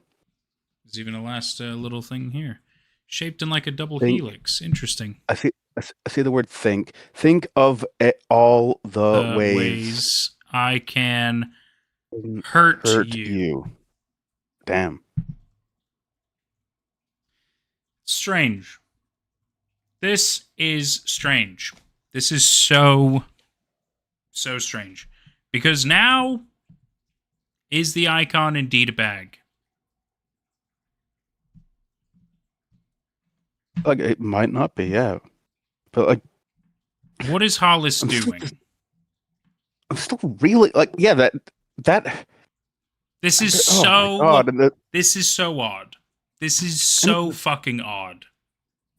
like the themes are starting to come together. I'm actually getting what the series is doing a little bit.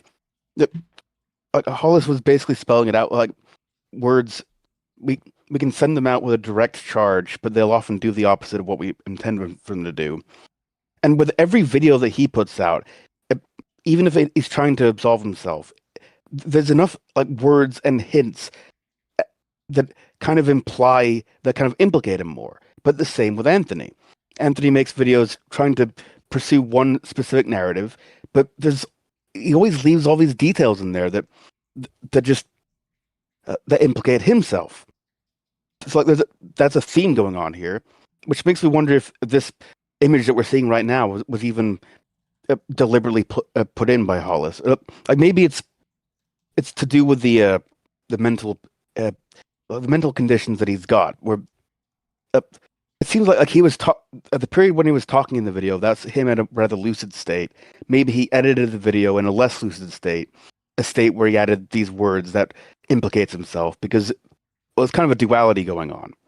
But I would assume like the editor is the one who wants to act like or appear like a serial killer, whereas whether or not that's true, like maybe there's a greater point being made with.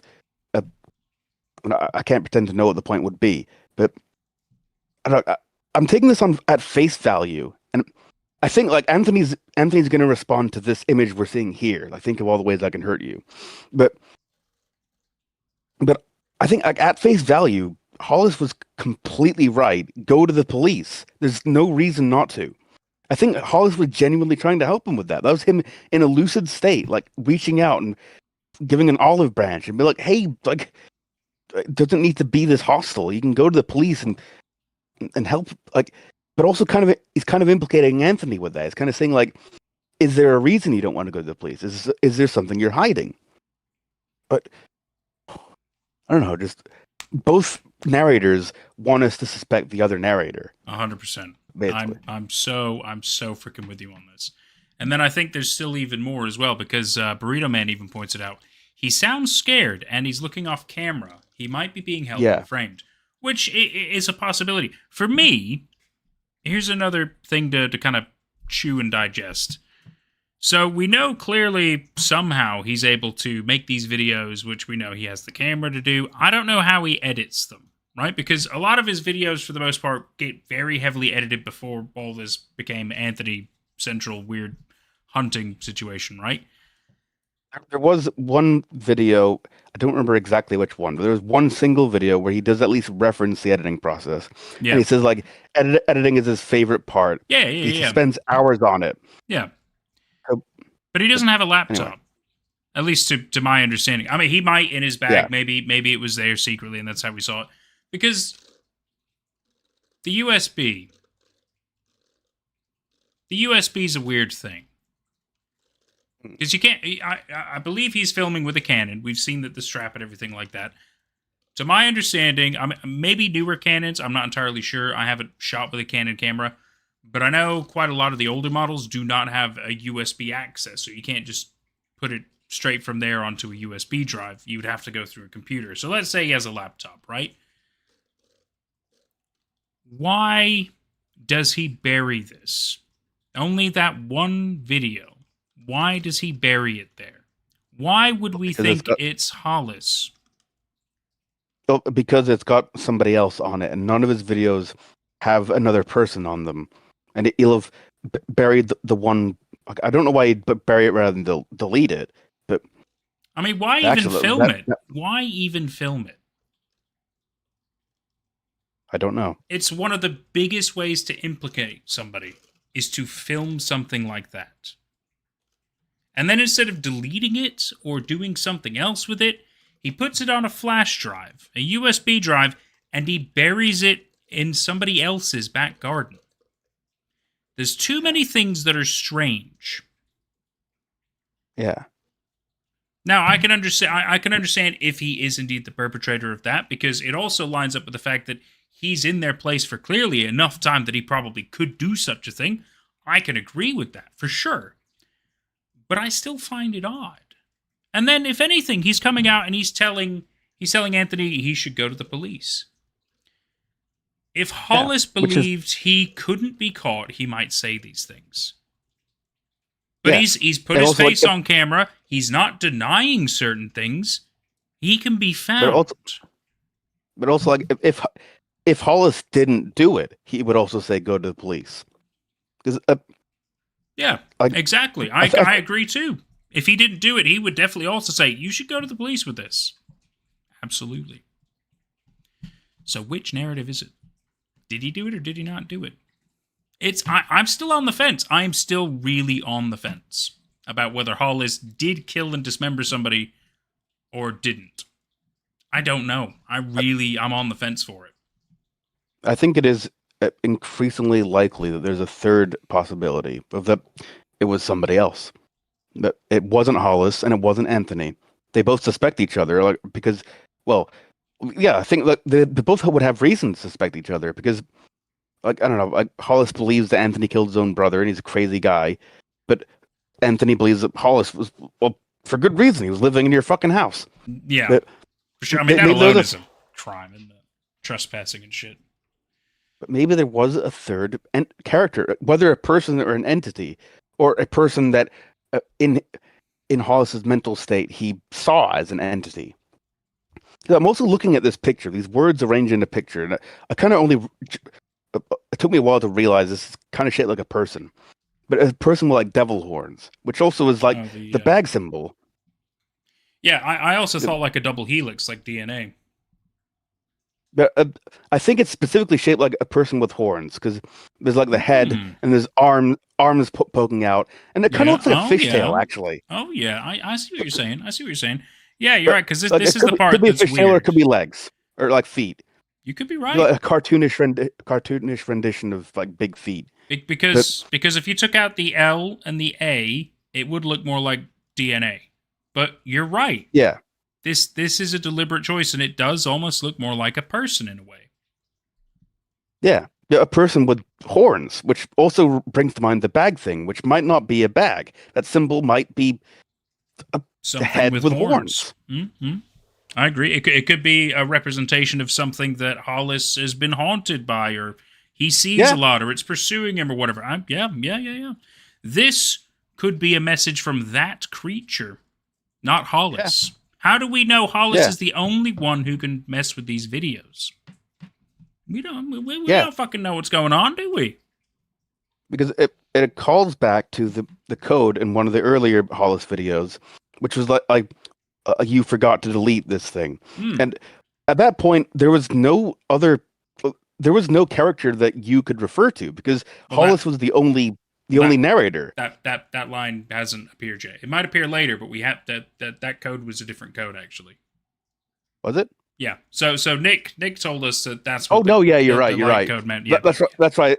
It said like I'm prepared to defend myself. Yeah. Okay. Exactly. No, you're right. Which is still weird. It's still weird. Yeah. I don't know. We got to keep going, don't we? We got to keep fucking going. Yeah. We so do. I want to see what happens. I want another Anthony video. Yeah, let's see what's going on. Strategizing, episode 21. I've been doing a lot of thinking lately, and it's evident that Hollis's intent and what he actually can do are two different things. I do not appear in the video of that guy being murdered, so Hollis cannot frame me as a murderer with that footage alone. So, I mean, what do I have to worry about, right? The worst that can happen is that a subset of this channel's viewers don't trust me, and not to be rude or ungrateful or anything, but that's not really bad enough to discourage me from going after this guy. At this point, I've made peace with the skepticism around me, and after Hollis's last video, I think I've reached an understanding. I need to rededicate myself to this whole thing. Look, even if you're not convinced that Hollis did anything wrong, and it's unlikely that he didn't, then it's at least indisputable that he's involved in some way. He was at my house for months, after all. He hasn't explicitly refuted my accusations against him either. I gotta find him. So, why don't I go to the police? Because my parents cannot find out this way. And at this point, I don't even know what they themselves would be stumbling upon if they did find out. With every passing day, every passing video, it just seems to get murkier. You don't know my parents. I can't put them through this. Not at least until I know where Hollis is, and I have conclusive evidence that he's guilty. Everything needs to be on the table. And I haven't gotten there yet.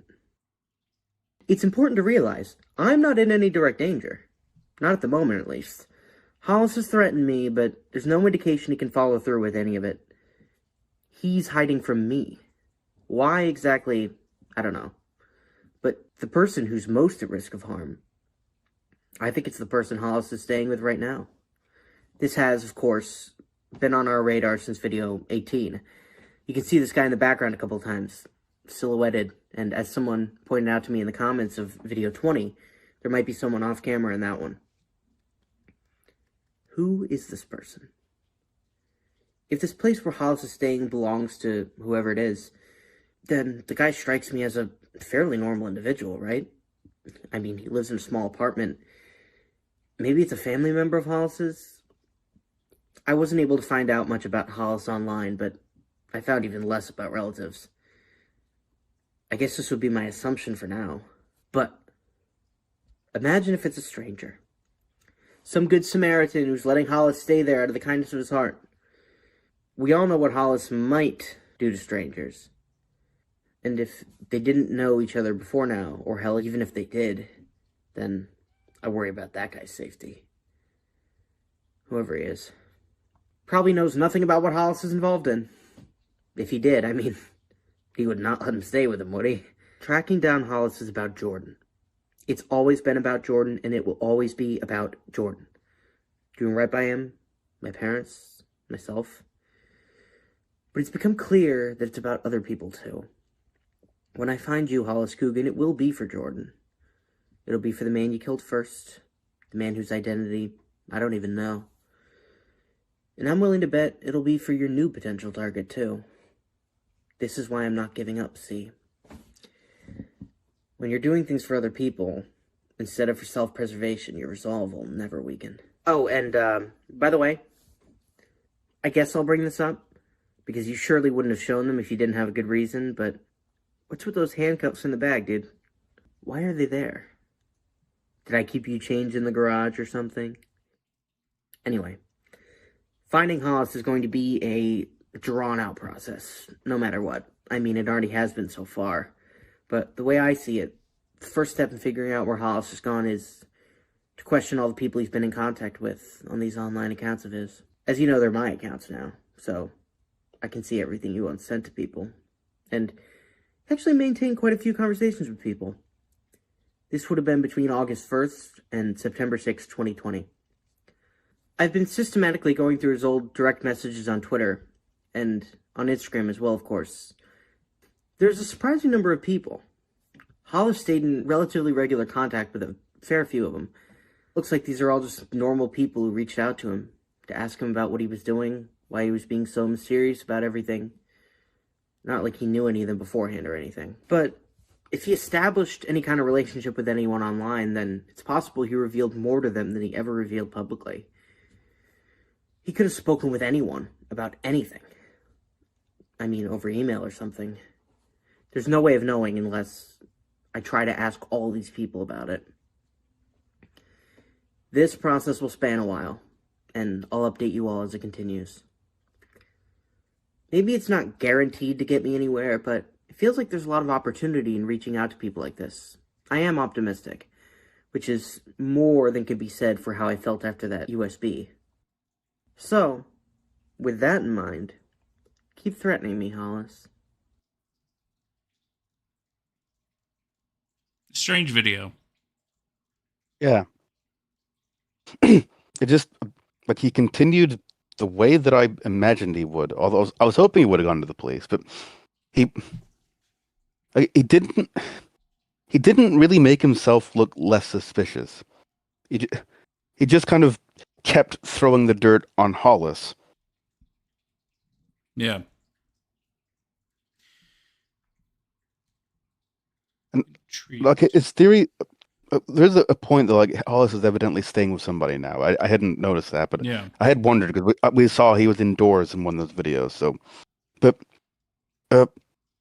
he brought up the idea that maybe it's Hollis' family, but then he doesn't raise the inevitable question, which is why wasn't he staying with them before? Why was he staying in your house? Exactly. So I don't think it's his family members. I think if he has family members, he wouldn't have needed to stay in somebody else's house.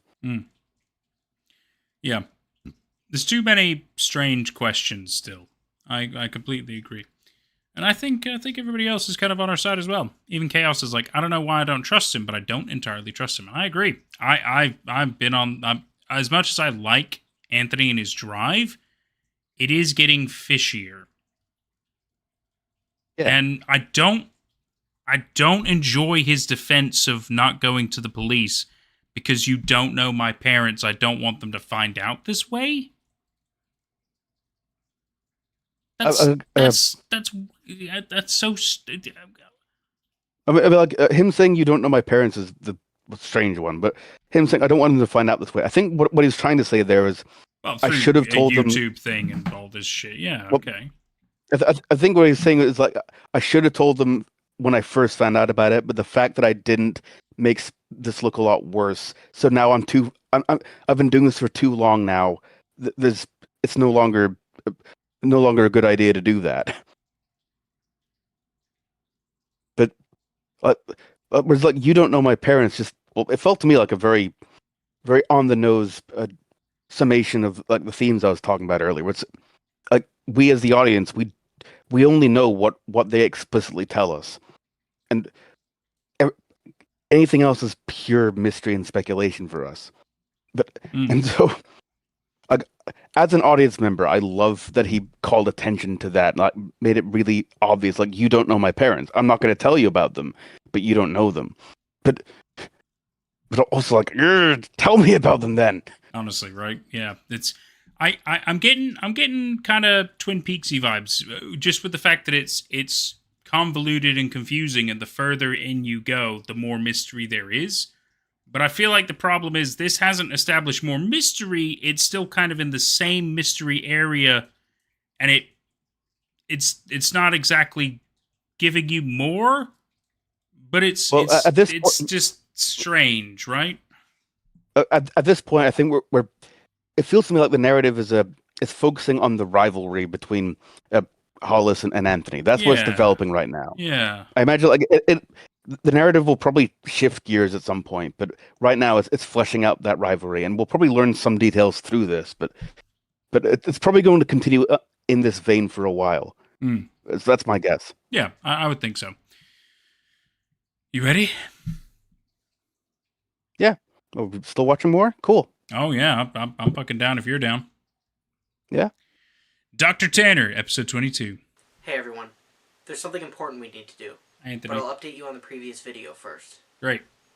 These Twitter interrogations, they've been taking some time.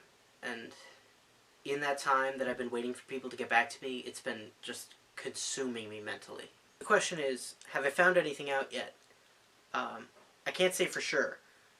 I haven't come to any concrete conclusions or anything, but having looked through these old conversations and asked people more about them, I can't say definitively that nobody's given Hollis an email or any other contact information, at least not overtly. The process basically became a matter of looking deeper into the mundane conversations. See if anyone who acted like they didn't know Hollis actually did, and communicated with him using some kind of subtle code. And Free when my man questioning Hollis. people, trying to catch them in lies. Free my But man Hollis. From that vantage point, I didn't come away totally empty-handed. There are 3 direct messages on the Hiding My Home Twitter account, from back when Hollis was controlling it, that is. 3 messages that Hollis never responded to. When I tried to reach out to them, they didn't respond to me.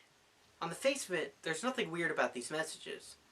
But read it for yourself. Oh, is he not going to read it for us? Pause.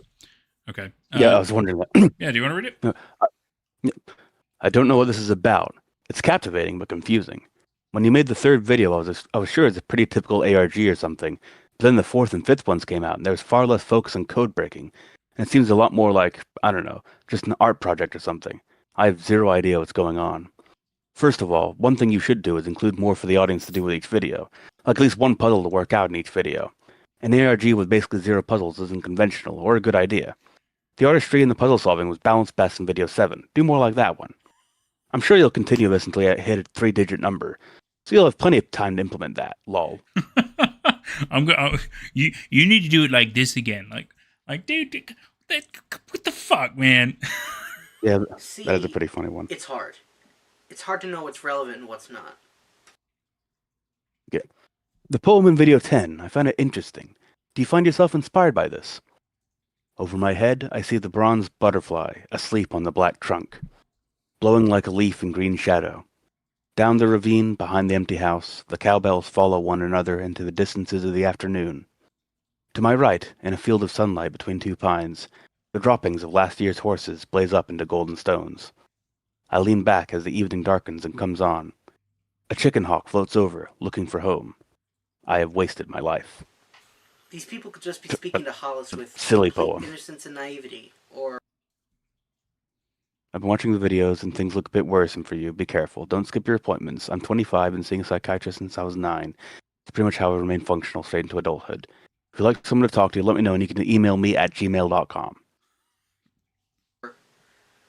or because from the It's very none- beginning, none of these as you messages all strike me obviously as know, people thought that this like secret this codes. YouTube channel, Yeah. the Twitter account, the whole thing was a web series, an ARG, where apparently people can inject themselves into the story and make up false leads. I don't know if there's more to Game these messages jackers. than meets the eye, or if they're actually relevant to anything, but they are strange. See If you can say discern so. something more from them, and I'll do the same. No. I think I- there me- is nothing. Maybe the poem, but I just from a cursory glance at the poem, I think it's actually quite straightforward. It's a portrait of nature, which leads you to expect there's going to be a poem, an ode to nature, but then there's a punchline of "I've wasted my life." So it's kind of a satire of like odes to nature. With that out of the way, here's the main thing for this video. I've been holding this chip back for a little while now, but I decided I just gotta get on with it. The doctor. Psychiatrist. Oh. In video yeah, the 10, guy who called him, Hollis yeah. played us a voicemail from his psychiatrist, who was concerned that he was missing appointments. When a patient misses 2 appointments in a row and doesn't contact me at all, it does weigh on me a bit.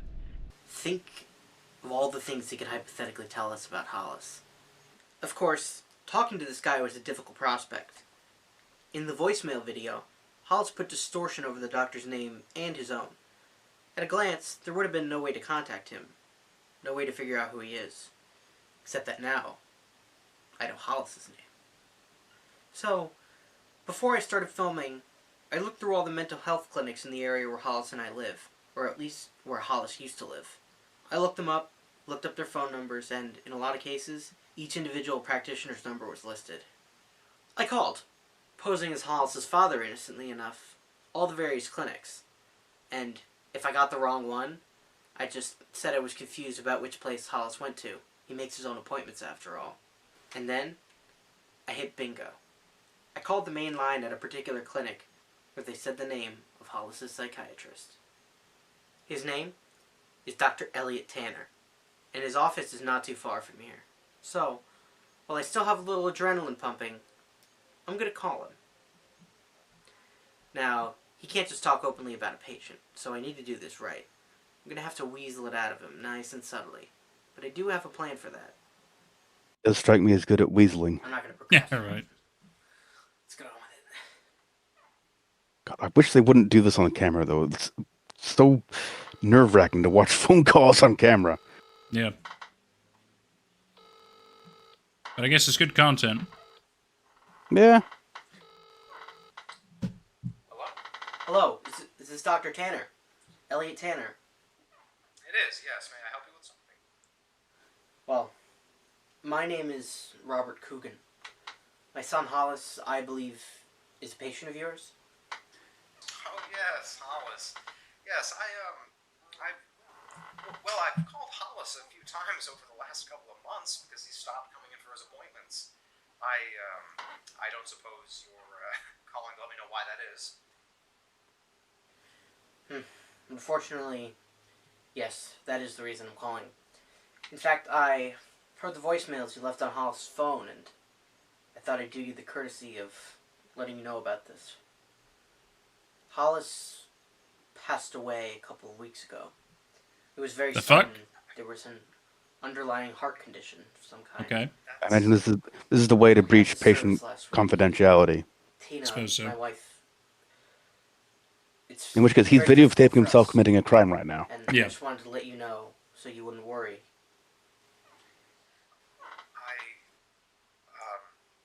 I don't know what to say. Mr. Coogan, I'm terribly, terribly sorry to hear that. Hollis, having spoken with him over the last year, I got to know him, and he was just one of the most motivated people I've ever met. I'm just so sorry. That's the pain I can't even imagine. Thank you, Doctor. That really means a lot to me. And I'm sure he'd be happy to hear it as well. Hollis, he didn't exactly talk with us very openly about his sessions. But when he did, he spoke very highly of you. He said that he felt better in general. And I noticed improvements in the last few months. Yes. Well, I found that we were making some progress, yes. In general, I thought so, and Hollis seemed to agree. I wish that I could have done more to help, of course. Yeah, well, you helped him as much as you could. I know these things are difficult and unpredictable. Yes. I really appreciate that sentiment. Thank you. It was... I really thought that with Abilify, there were really strong improvements. That's not to say that it solved everything, certainly not, but I saw more positivity. He seemed more grounded. I agree. At least from my position. He did seem very grounded in the last few months. I mean, like I said, he didn't go into detail about these sessions, and you said, sorry, Abilify?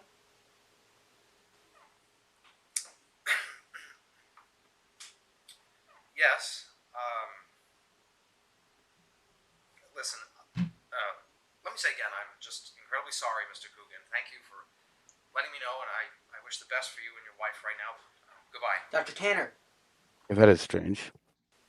Mm.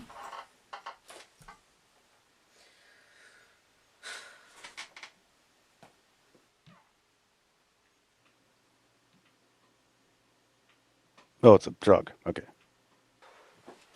Can treat schizophrenia, bipolar disorder, depression, and Tourette syndrome. It can also treat irritability associated with autism. It's an antipsychotic. Okay. And I do find this video significant for demonstrating that Anthony is really lying seems to come very easily to him because he just kind of went right into that phone call. Yeah, he did seem to have an easy time, didn't he? That was too easy.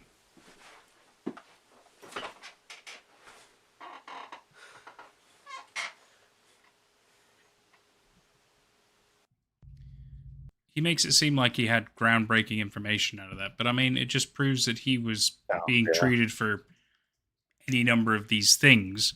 But again, that doesn't prove that he even had any of those things. People can get misdiagnosed all the time. This, sadly, doesn't prove anything. Apart from the fact that he wasn't going to his sessions anymore, how do we know he wasn't still taking his medication? I suppose if it's been months, then he might not have had a refill of his medication, but there's no evidence that I don't feel like there's a lot of information here besides the fact that he was prescribed a specific antipsychotic. That's all Yeah. that's all I got from that, sadly. I don't feel Yeah. like we got anything truly moving the narrative forward there. No. Maybe this one will. A Small Gift, episode 23.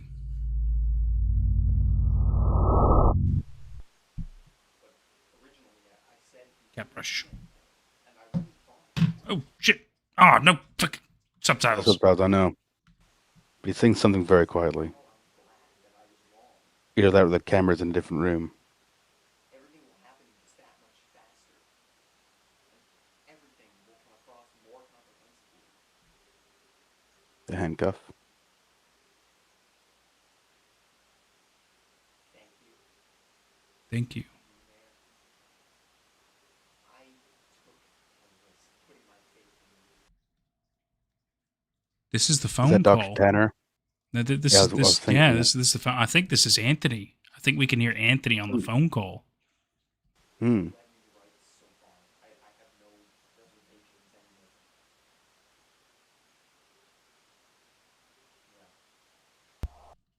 Although I don't know, because he did say I'm sorry, so maybe you're right. Maybe that is Tanner. In which case, is the other guy that's been with Hollis at the moment Tanner, or Maybe. like a fake number for Tanner or something like that? Saw something for the last frame there. Did you? Yeah. Right before it cut away to this keyhole.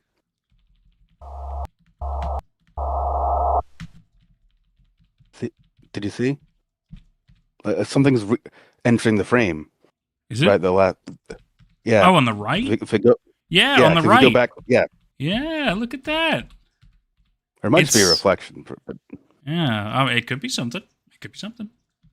Let me ask you something. When you're not here, where are you? Where do you go?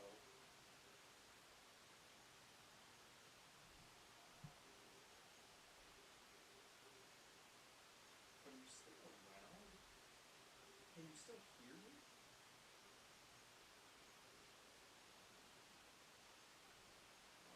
It's just to satiate my curiosity. Satiate my curiosity? I don't know if that was in the phone call, though. It does feel like it's a phone call. We're hearing like one half of a conversation, but I don't know who it is. The camera?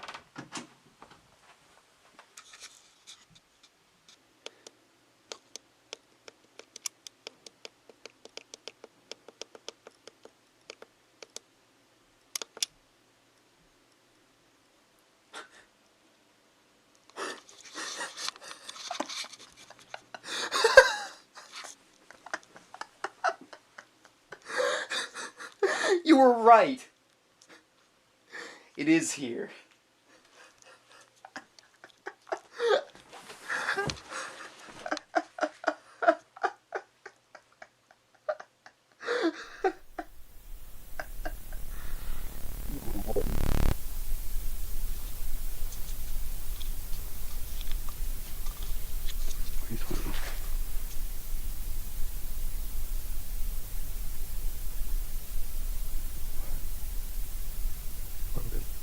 sorry for the unexpected upload, everyone.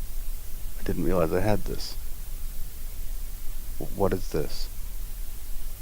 Why would I have this? Something. Yeah, I think so. I didn't see that. Anthony. Why would I have Why would I have this, Anthony? Anthony. Well, what is preparations are going well, but what is this? What's the significance? Yeah, this. I'm not quite sure the context of the clip itself. It said, the only thing that seems significant is the date, like September 1st, 2020, which Yeah. I think It's- that falls it's a- under the. It's a couple of days before he leaves their house. Okay. Because I think he So then said who's September maybe- 6th was when he left. Not sure. And if he's confused as to why he has this, like, does that imply that, like, is this video a video of Anthony's, maybe, or is it just I don't know. It's hard to say, I don't- isn't it? Yeah. Well, what is the point of this fucking video anyway? Like, because we start off hearing only Yeah. part of a conversation. I guess we have the handcuffs. Like, this is clearly a Hollis video, but Yeah. there's so little to understand. Yeah. And then ending with that, and And then this- why would I have this? Preparations are going well. Preparations for what? What is in this clip? I mean, it's think clearly we saw- still in the garage, isn't it? I think we saw more of it when it was on the camera rather than Yeah. the actual footage being shown to us. Absolutely. So let's watch this one again. You were right. The garage. There's a It is barrel. here. The barrel. Couch. The couch.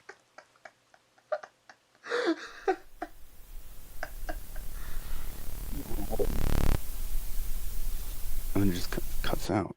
Yeah, but it's I don't- also I- weird that he like freeze frames on this for a little bit. Like, Yeah.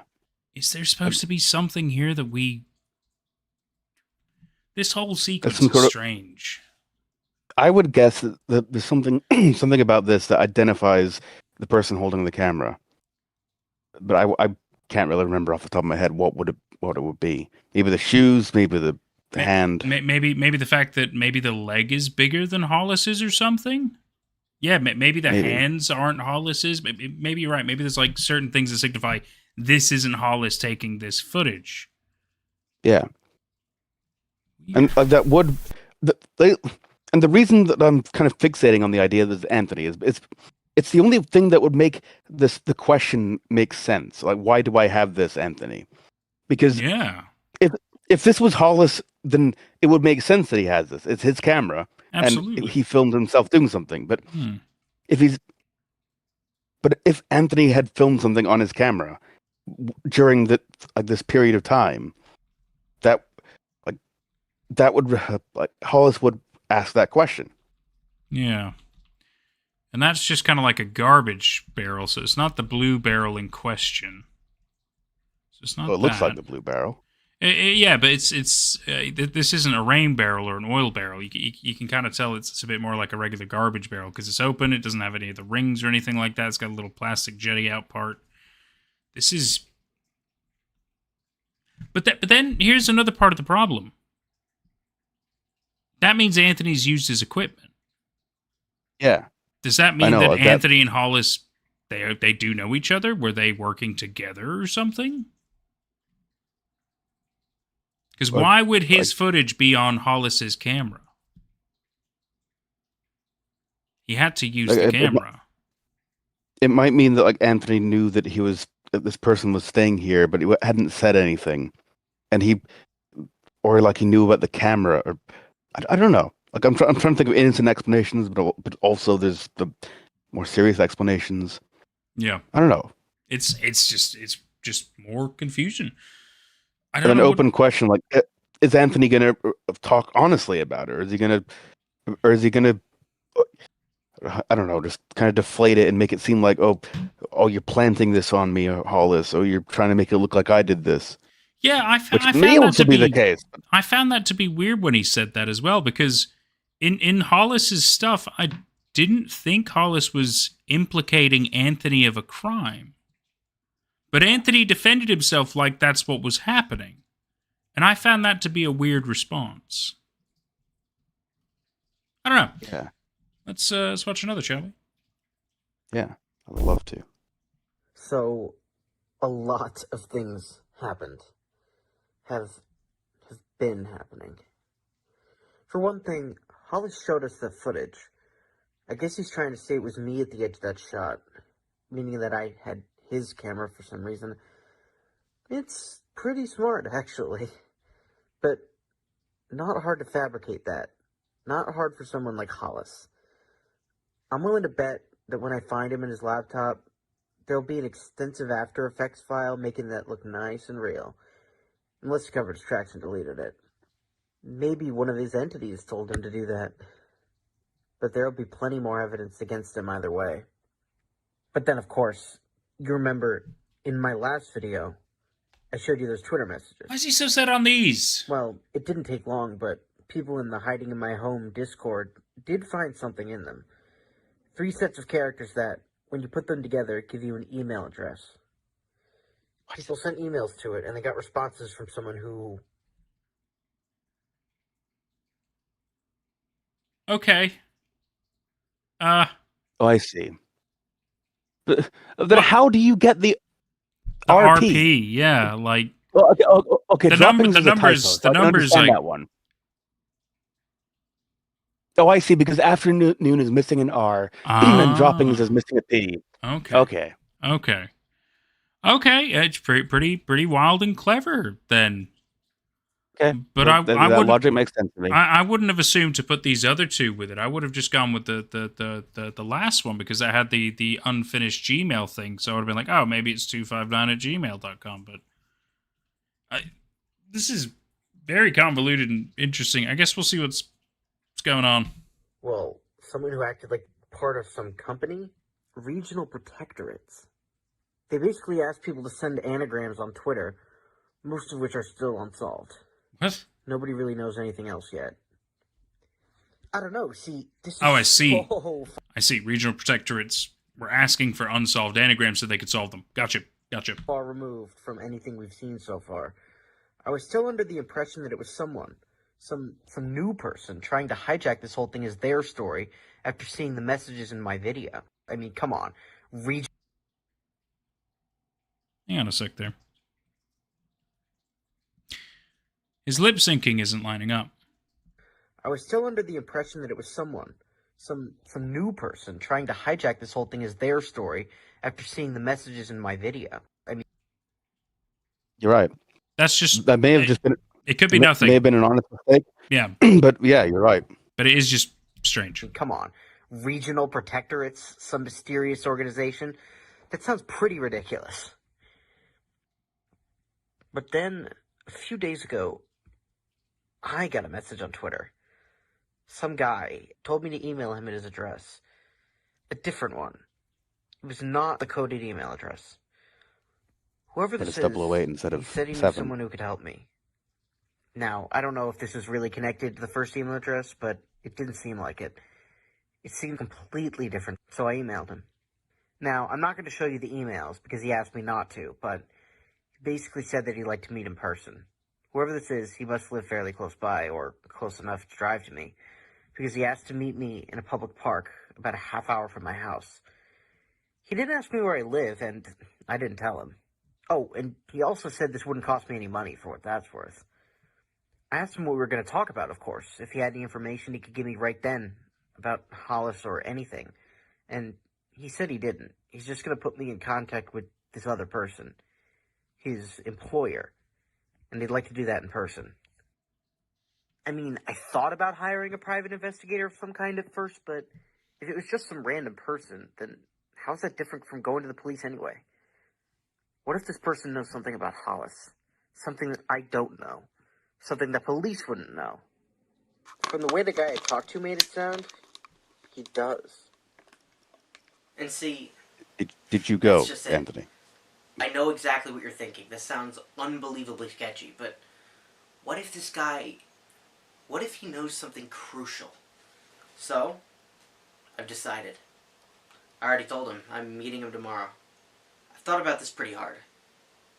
It's a public place. There are going to be people nearby. If anyone tries to do anything to me, they'd be hard-pressed to do it unnoticed. And if he tries to follow me home, well, I'll be expecting that. I'll go to somewhere else. Public, and if he won't leave me alone then, I'll call the police. It'd be worth it at that point anyway. I know this might not be a good idea, but Just do it, man. I haven't made any Christ. progress in Fucking do finding it. Hollis any other way. I know it's a risk, but at this point, it feels like a bigger risk not to do it. I'll bring a knife, just in case. Thank you, Just in Handman case Plays. anything goes wrong.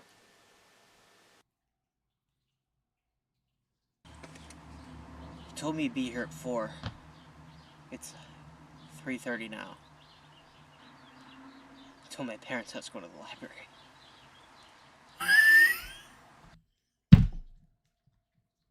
Said he was bringing a knife.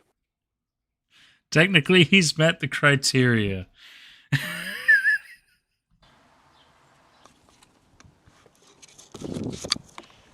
Oh, that's fucking funny. Oh, sorry. Ham Plays. This is called Hiding in My Home. This is it's quite a wild ride so far. I gotta say, we're really invested and confused and intrigued.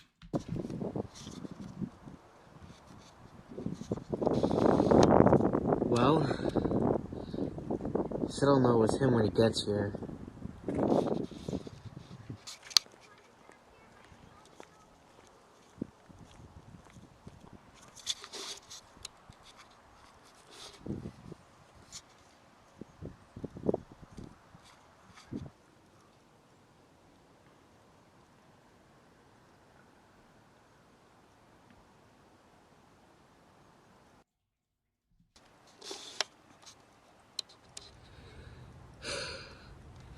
I wish she was just already here when I got here.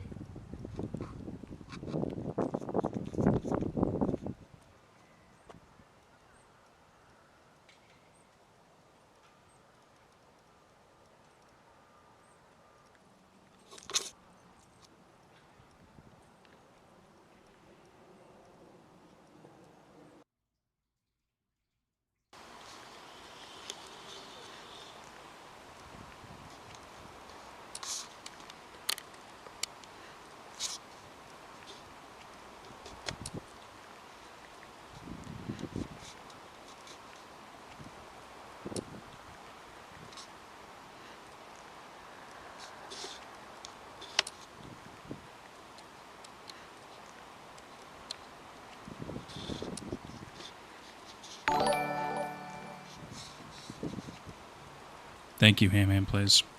Scared the shit out of me.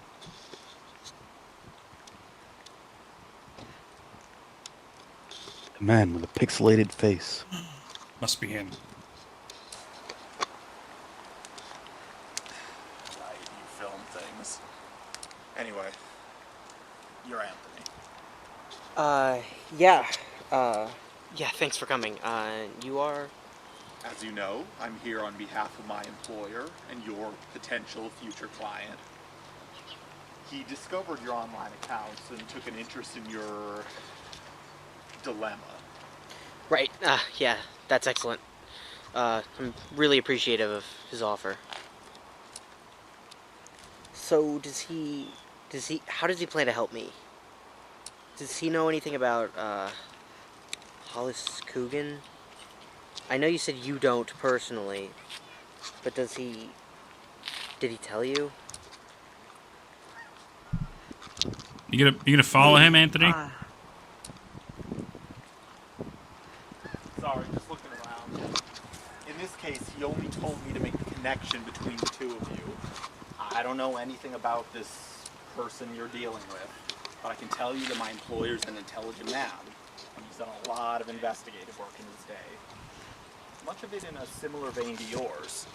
I expect he wouldn't make you an offer if he couldn't provide you with some real help. Investigative work? Like a private investigator? Is it specifically detective work that he does? For you, yes. This is his phone number. Do you want it? So a phone number. Do I just text him and he'll respond? Call him. He'll pick up. It's a secure line. Now, when you do, you'll first tell him who you are. Then, he'll go over some of the generalities of the transaction with you. His services, his payment, and things that you both should and can do. Okay, wait. Hold on. Payment? I thought you said there was no money involved. Not money. He'll ask you for something else. And one other thing, you can Feed pictures. expect to see the level of courtesy you exhibit toward him reflected in the efficiency of his work for you.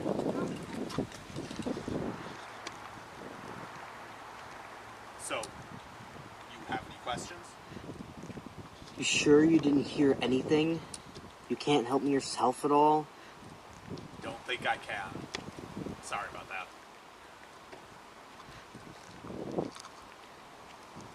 You take care. Bye.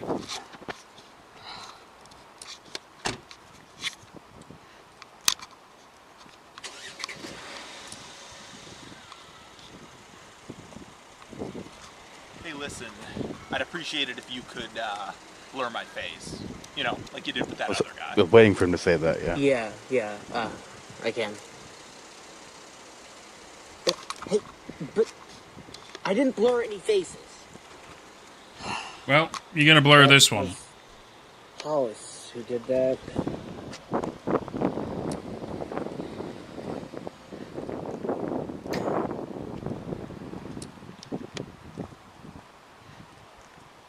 You're right, Nick. The price will be blood.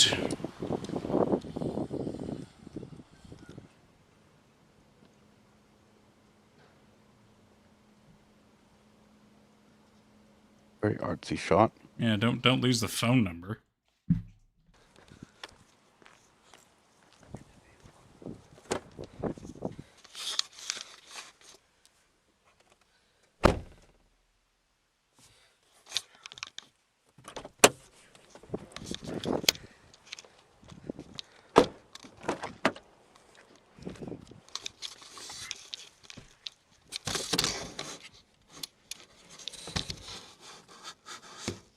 I aimed my camera out the back windshield to make sure nobody followed me home, and it looked like no one did. Oh, good. Cool. I like that. I'm thinking very hard about what to do now. Well, call up the number? Right. Right, well, that was weird plot development. I'm so glad you said that because I also thought that was strange. It could have easily been like, because I mean the fact that like it's supposed to be some secret public meetup or whatever, and so they send this dude who looks pretty ordinary. That's good, plainclothes kind of stuff. That's fine. Walks around, you know, I'm just making sure nobody's here. Like, you're in a public fucking place. Of course people are going to be around. Like, what if you wanted to be more secretive, you could have come up with any other plan. Or you could have literally just had him come up to your car, you handed him the number and been like, call this. And that would have been it. That would have been good. This was a weird, long thing that just felt odd to even put on the channel. You know? It was weird, yeah. I don't know. I mean, it's fine, but it's odd. Also, I find it a weird direction to have like an employer who's going to be a go-between between Anthony and Hollis. When like YouTube was already their go-between, they were already making videos about each other. But like, what? But are we saying that? So, are we saying that Hollis was working for these guys, or like maybe something in his past, like they caused some damage to him or something, or they made him fear entities or something? Like, I don't know. This suggests different ways the story can go, but I'm not sure if I like the things in my head of what I think this could be going down. But maybe it's not going to go in a stupid direction. Maybe it's going to be intriguing. I don't know. Maybe. Nick makes a good point. The series starts to drag now, and you will feel the length of it stretch out. Fun. So fun. Because that's such another thing, right? The fact that he's still so gung-ho on doing this all himself, not getting any help, but also still maybe getting help through, I don't know, a secret group or private investigator. That whole thing is weird, man. Like, yeah. So he's reaching out to people through, you know, the Twitter, Instagram, all that stuff, private messages and stuff. Gets one message that tells him to contact a certain email, so he contacts certain email. The certain email tells him to meet up in this public location, and they'll talk more details. So he does that, goes to this place, meets up with this person, who isn't the person that he's supposed to talk to. It's a middleman who hands him a phone number anyway. And it's like, why was this so convoluted just to get to a contact? What is this dude? It's so weird. Like, why is it so secretive when, if it's just a private investigator, it feels weird. It just feels weird. I don't Yeah, know. it was a very drawn out video to reveal that. But Yeah. like in the middle of this, I was starting to think like this feels a bit Kafka-esque, like a bit like Franz Kafka's The Trial, where we're just like it's a series of scenes that are basically just this. We're like, this guy's been sentenced to a trial in this dystopian society, which it isn't an overtly dystopian society. It's fairly standard, but some guys come to his house and are like, "Oh, you've got to go to trial. We won't tell you when, but like at some point we'll come to you and we'll tell you." And if he's trying to find out information about it, then he's got to go. There's a whole series of like go-betweens and like a hierarchy of people who just point him further up or further away. And, and like it gives you similar vibes to this, where it's just like this. It's kind of like the horror, well, the not quite the horror, but the eeriness of like just endless referrals and endless hierarchy and Endless bureaucracy. yeah, Navigating the American healthcare system. That's a South Park joke if you didn't get that. That's good. So, you down for another? we can do one more. I think we should wrap this up soon. All right, we'll do one more and then we'll wrap. Good call. This is Okay. Should I? Plus, I think this is like we're halfway through the series by this point. Yeah, because it's like 48 videos.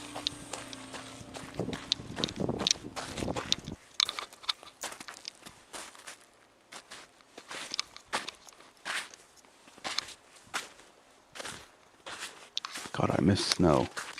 Right. I love snow.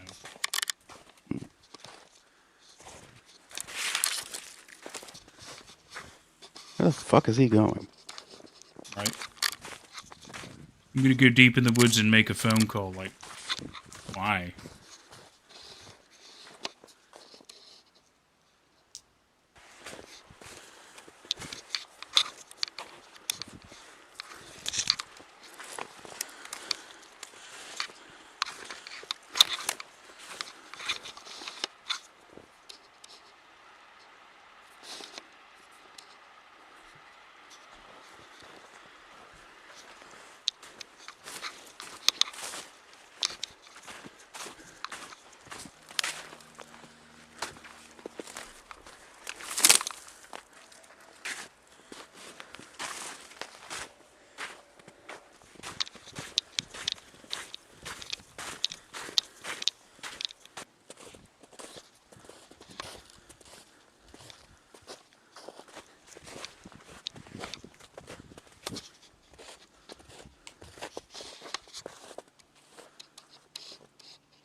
I don't know why there, but I did it.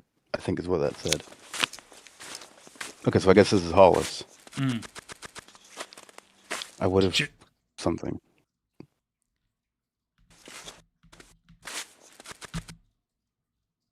I would have done anything. Mm.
I don't think we're supposed to be able to tell what that says. MGIDKHJDSG.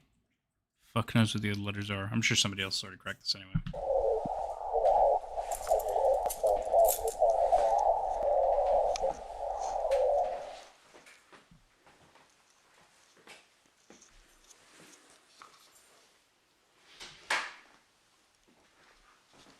Hmm.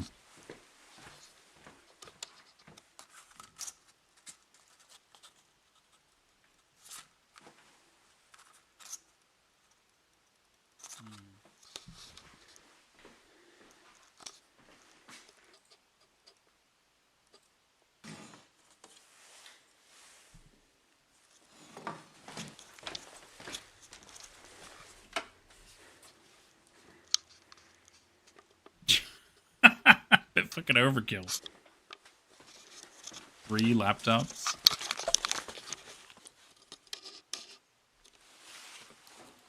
So he can do his ultra-wide gaming.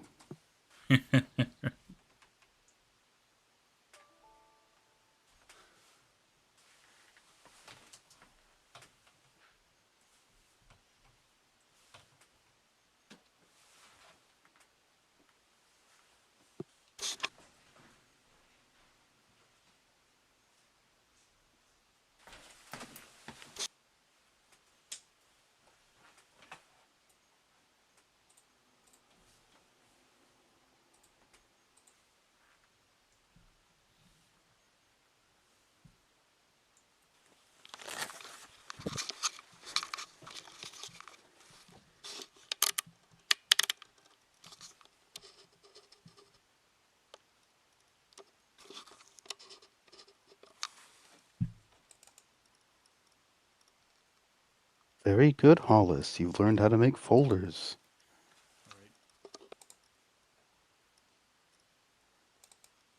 Yes, when you create a folder, it's empty.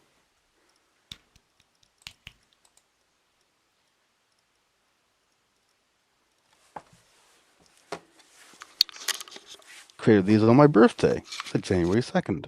Aw. Well, yeah, another strange sequence, which looks like he left a breadcrumb for Anthony to find. Anthony. And then more video of alluding to something. Yeah, I feel like ever since he moved out of Anthony's house, like Hollis has stopped acting like he did for the first 13 videos. Yeah, it's like he had a just very weird, right? specific kind of mannerism. Yeah. He didn't like talking. He didn't like having his face on camera, and he would make like art, and then he just kind of stopped. And now he records like he's, I mean, maybe still, I guess, insane or something, but very differently. Like a regular person, really. Yeah, and I'm quite confused. And I mean, to be fair to Nick, he says, you'll find out a couple of videos, but this is Hollis's apartment. I mean, I feel like we kind of established that Hollis is staying here, at least, that he lives here. Whether he lived there before or not is up to debate. Maybe we'll find that out. I'm not sure. But oh, whoa, hey, buddy, good to see you. I just don't know how to feel. I feel like my reaction to my gut reaction just to what we've watched so far. I feel like the series had an incredible opening, but I feel like it's kind of dropped all the stuff that it was so interesting about it. Now it's kind of just turned into another investigation. Yeah, and it's an investigation on 2 fronts. But here's the thing for me: so if Hollis is not guilty, I think he would have gone to Anthony, would have contacted him in some kind of way, and the air would have been clear about this. The fact that he's still kind of fucking with him is odd if he's not guilty. Oh,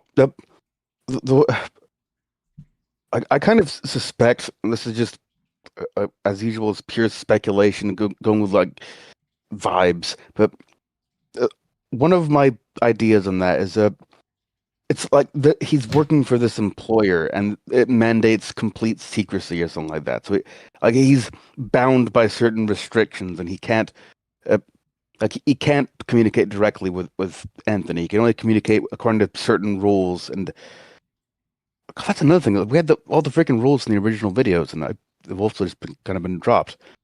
Yeah. There's so much intrigue in the series, but these last few videos, it's been more like a regular YouTube horror series, where it's just a guy with a camera does some basic investigation of a public place. Yeah, it did kind of evolve into something different, didn't it? This is very strangely changed from where I thought it was going to go. It's a long investigation, and for me, I'm still. It's still odd. So clearly Hollis is still in the area as well. Yeah. This whole thing is so odd. The more you really try to break down any individual aspect of it, I don't know.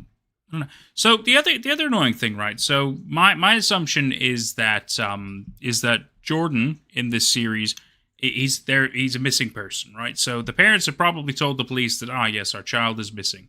So for the very least, they're probably pursuing that lead that there is a child missing. I mean, I don't know what investigation level they could do without any further information, so fair enough. But I feel like Anthony's kind of dropped that. Yeah. I mean, obviously that's part of the motivation. I guess he doesn't have to bring it up every video. Of course, it would be obnoxious if every video is like, I'm doing this for my brother. Of course, I get that. But it's just, this feels personal now. Well, I suppose it was because, he believes that he's killed his brother, yet again with no evidence of it, still in pursuit of this guy. So went so far to, and yes, okay, you could say he didn't hack into his accounts, but somehow he's got the login credentials for not just his YouTube, but for all of his accounts. Yes, they could have been the same password. It's probably very easy to do that. I'm not arguing that point. But he's still so gung-ho on this guy. Yeah. And, he's still so adamant, you don't know my parents. I'm not going to go to the police with any of this. I don't want them to find out this way.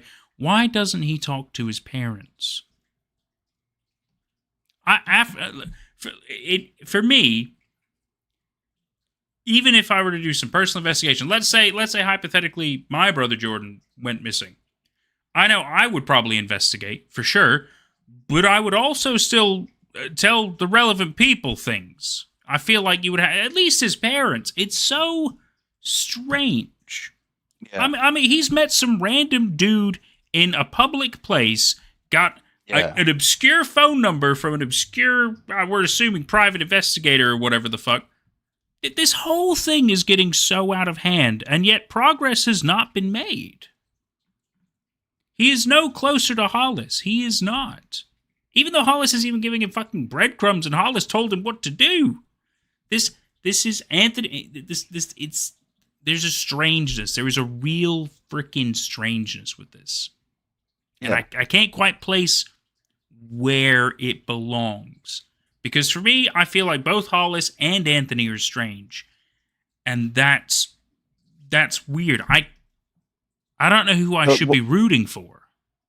I feel like Hollis's strangeness is very upfront. You know he's strange from the get-go. Whereas Anthony's kind of hiding his strangeness.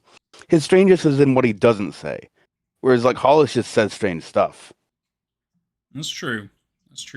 But it's true that his style has kind of changed. I suppose maybe he's doing better mentally now, and now he's got a roommate and he's more social, so he's not as isolated, and it's just working out better for him. Do you think he killed somebody? I don't think so.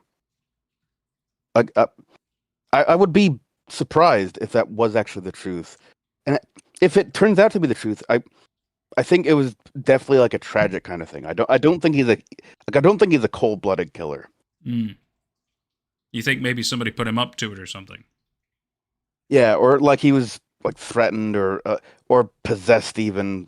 I think it would go as far as that maybe. But I think it was a really stressful thing where he had to kill, and it broke his brain a little bit. Yeah. But that's if he killed. I think it's like entirely likely that he didn't kill anybody. He just trespassed into somebody else's house. Mm. Yeah, and made videos about it. That alone is strange. Yeah. And is a crime, obviously, and that's something that should be, don't fucking do that, but like, why even do that? Why not just do artsy videos? If he always had an apartment and a roommate, why doesn't he just do it in his own place? Why did he go to this much effort to find somebody else's house, figure out clearly some level of routine they have, that he can be able to evade them in the garage and stuff, and even sometimes be able to get to the house and everything like that? I mean, does he like know where they hide their keys or some shit? That there's so many things that just don't make sense. I still feel like Anthony and Hollis know each other and that they maybe worked together in some aspect. That is still on the table for me. Yeah, I think that's also on the table. Yeah. I'm so intrigued. I'm very excited to watch more of this next week. I am for sure. Yeah. Yeah. I love the overall plot of this. I think like these last few videos have, well, as Nick has said, they've kind of just drag on a bit. They feel longer now. Yeah, but, like they're definitely going for the full on, like, I guess, conventional YouTube investigative horror kind of thing. But whereas I don't think it needed to, but like it's harmless, and the series did so much to get in my good graces with the first like 18 videos, 20 videos. Right, it was such a strong start. Yeah. And Nick even says entry 32 is the next plot twist, so I guess that's going to be the next exciting point for us next week. And then I get the feeling we'll finish it next week. So yeah, I think so too. Ooh, I'm fucking excited. Oh, whoa! I'm so glad to see you, my friend. You're going to watch it back tonight? Yeah, hi there, oh. This is certainly something to watch back. Whether you do it because of this stream or whether you decide to watch the playlist yourself, Hiding in My Home is surprising. Yeah. It's like you have to give it time, but damn, when it hits, it fucking hits. Yeah. I have been very much pleasantly surprised by this, and I've been surprised by the twists. I've been surprised by the foresight, and I've been surprised by the commitment to some rather intelligent themes. Like there's very explicitly like postmodernist themes in here. Like, well, specifically post-structuralist. There's the theme of there's not every word inherently contains its own antithesis. So like every word inherently, like every theory inherently disproves itself. But like that is a cornerstone of post-structuralism, which is like a linguistic theory from the 70s, which has kind of become the de facto one that everybody believes in without knowing about it. But it's just like this series is doing it very well. It's doing it intelligently. It's great series. I'm loving it. Really, really is. So, yes, we're going to carry this on next week. This has been a fantastic 4-hour stream. I thought we'd only go on for 3 hours, but I got to admit, I'm glad we pushed the extra hour. I'm fucking stoked. We're definitely going to watch more of it next week, and we're excited to share more of that with you guys, of course. Remember, no spoilers. I'll be super sad and upset, and I will probably time you out for like a minute or something. Don't do that. Thank you all so much for joining us on this journey. Whether you're blind or not, on this playthrough with us is, it's an incredible time. We've had super fun, and we'll definitely catch you. I somehow forgot what the other sense of blind is. I just heard whether you're blind or not. Like we'll see. Like, didn't know what the fuck that meant. But I understand. Just to clarify for people, like I've definitely got to go because it's midnight now and here. Yeah, and I probably have other things to do. So we love you guys. Thank you so much. Yeah, we will see you next week. See you next week. Same Nate at Night time, same Nate at Night place.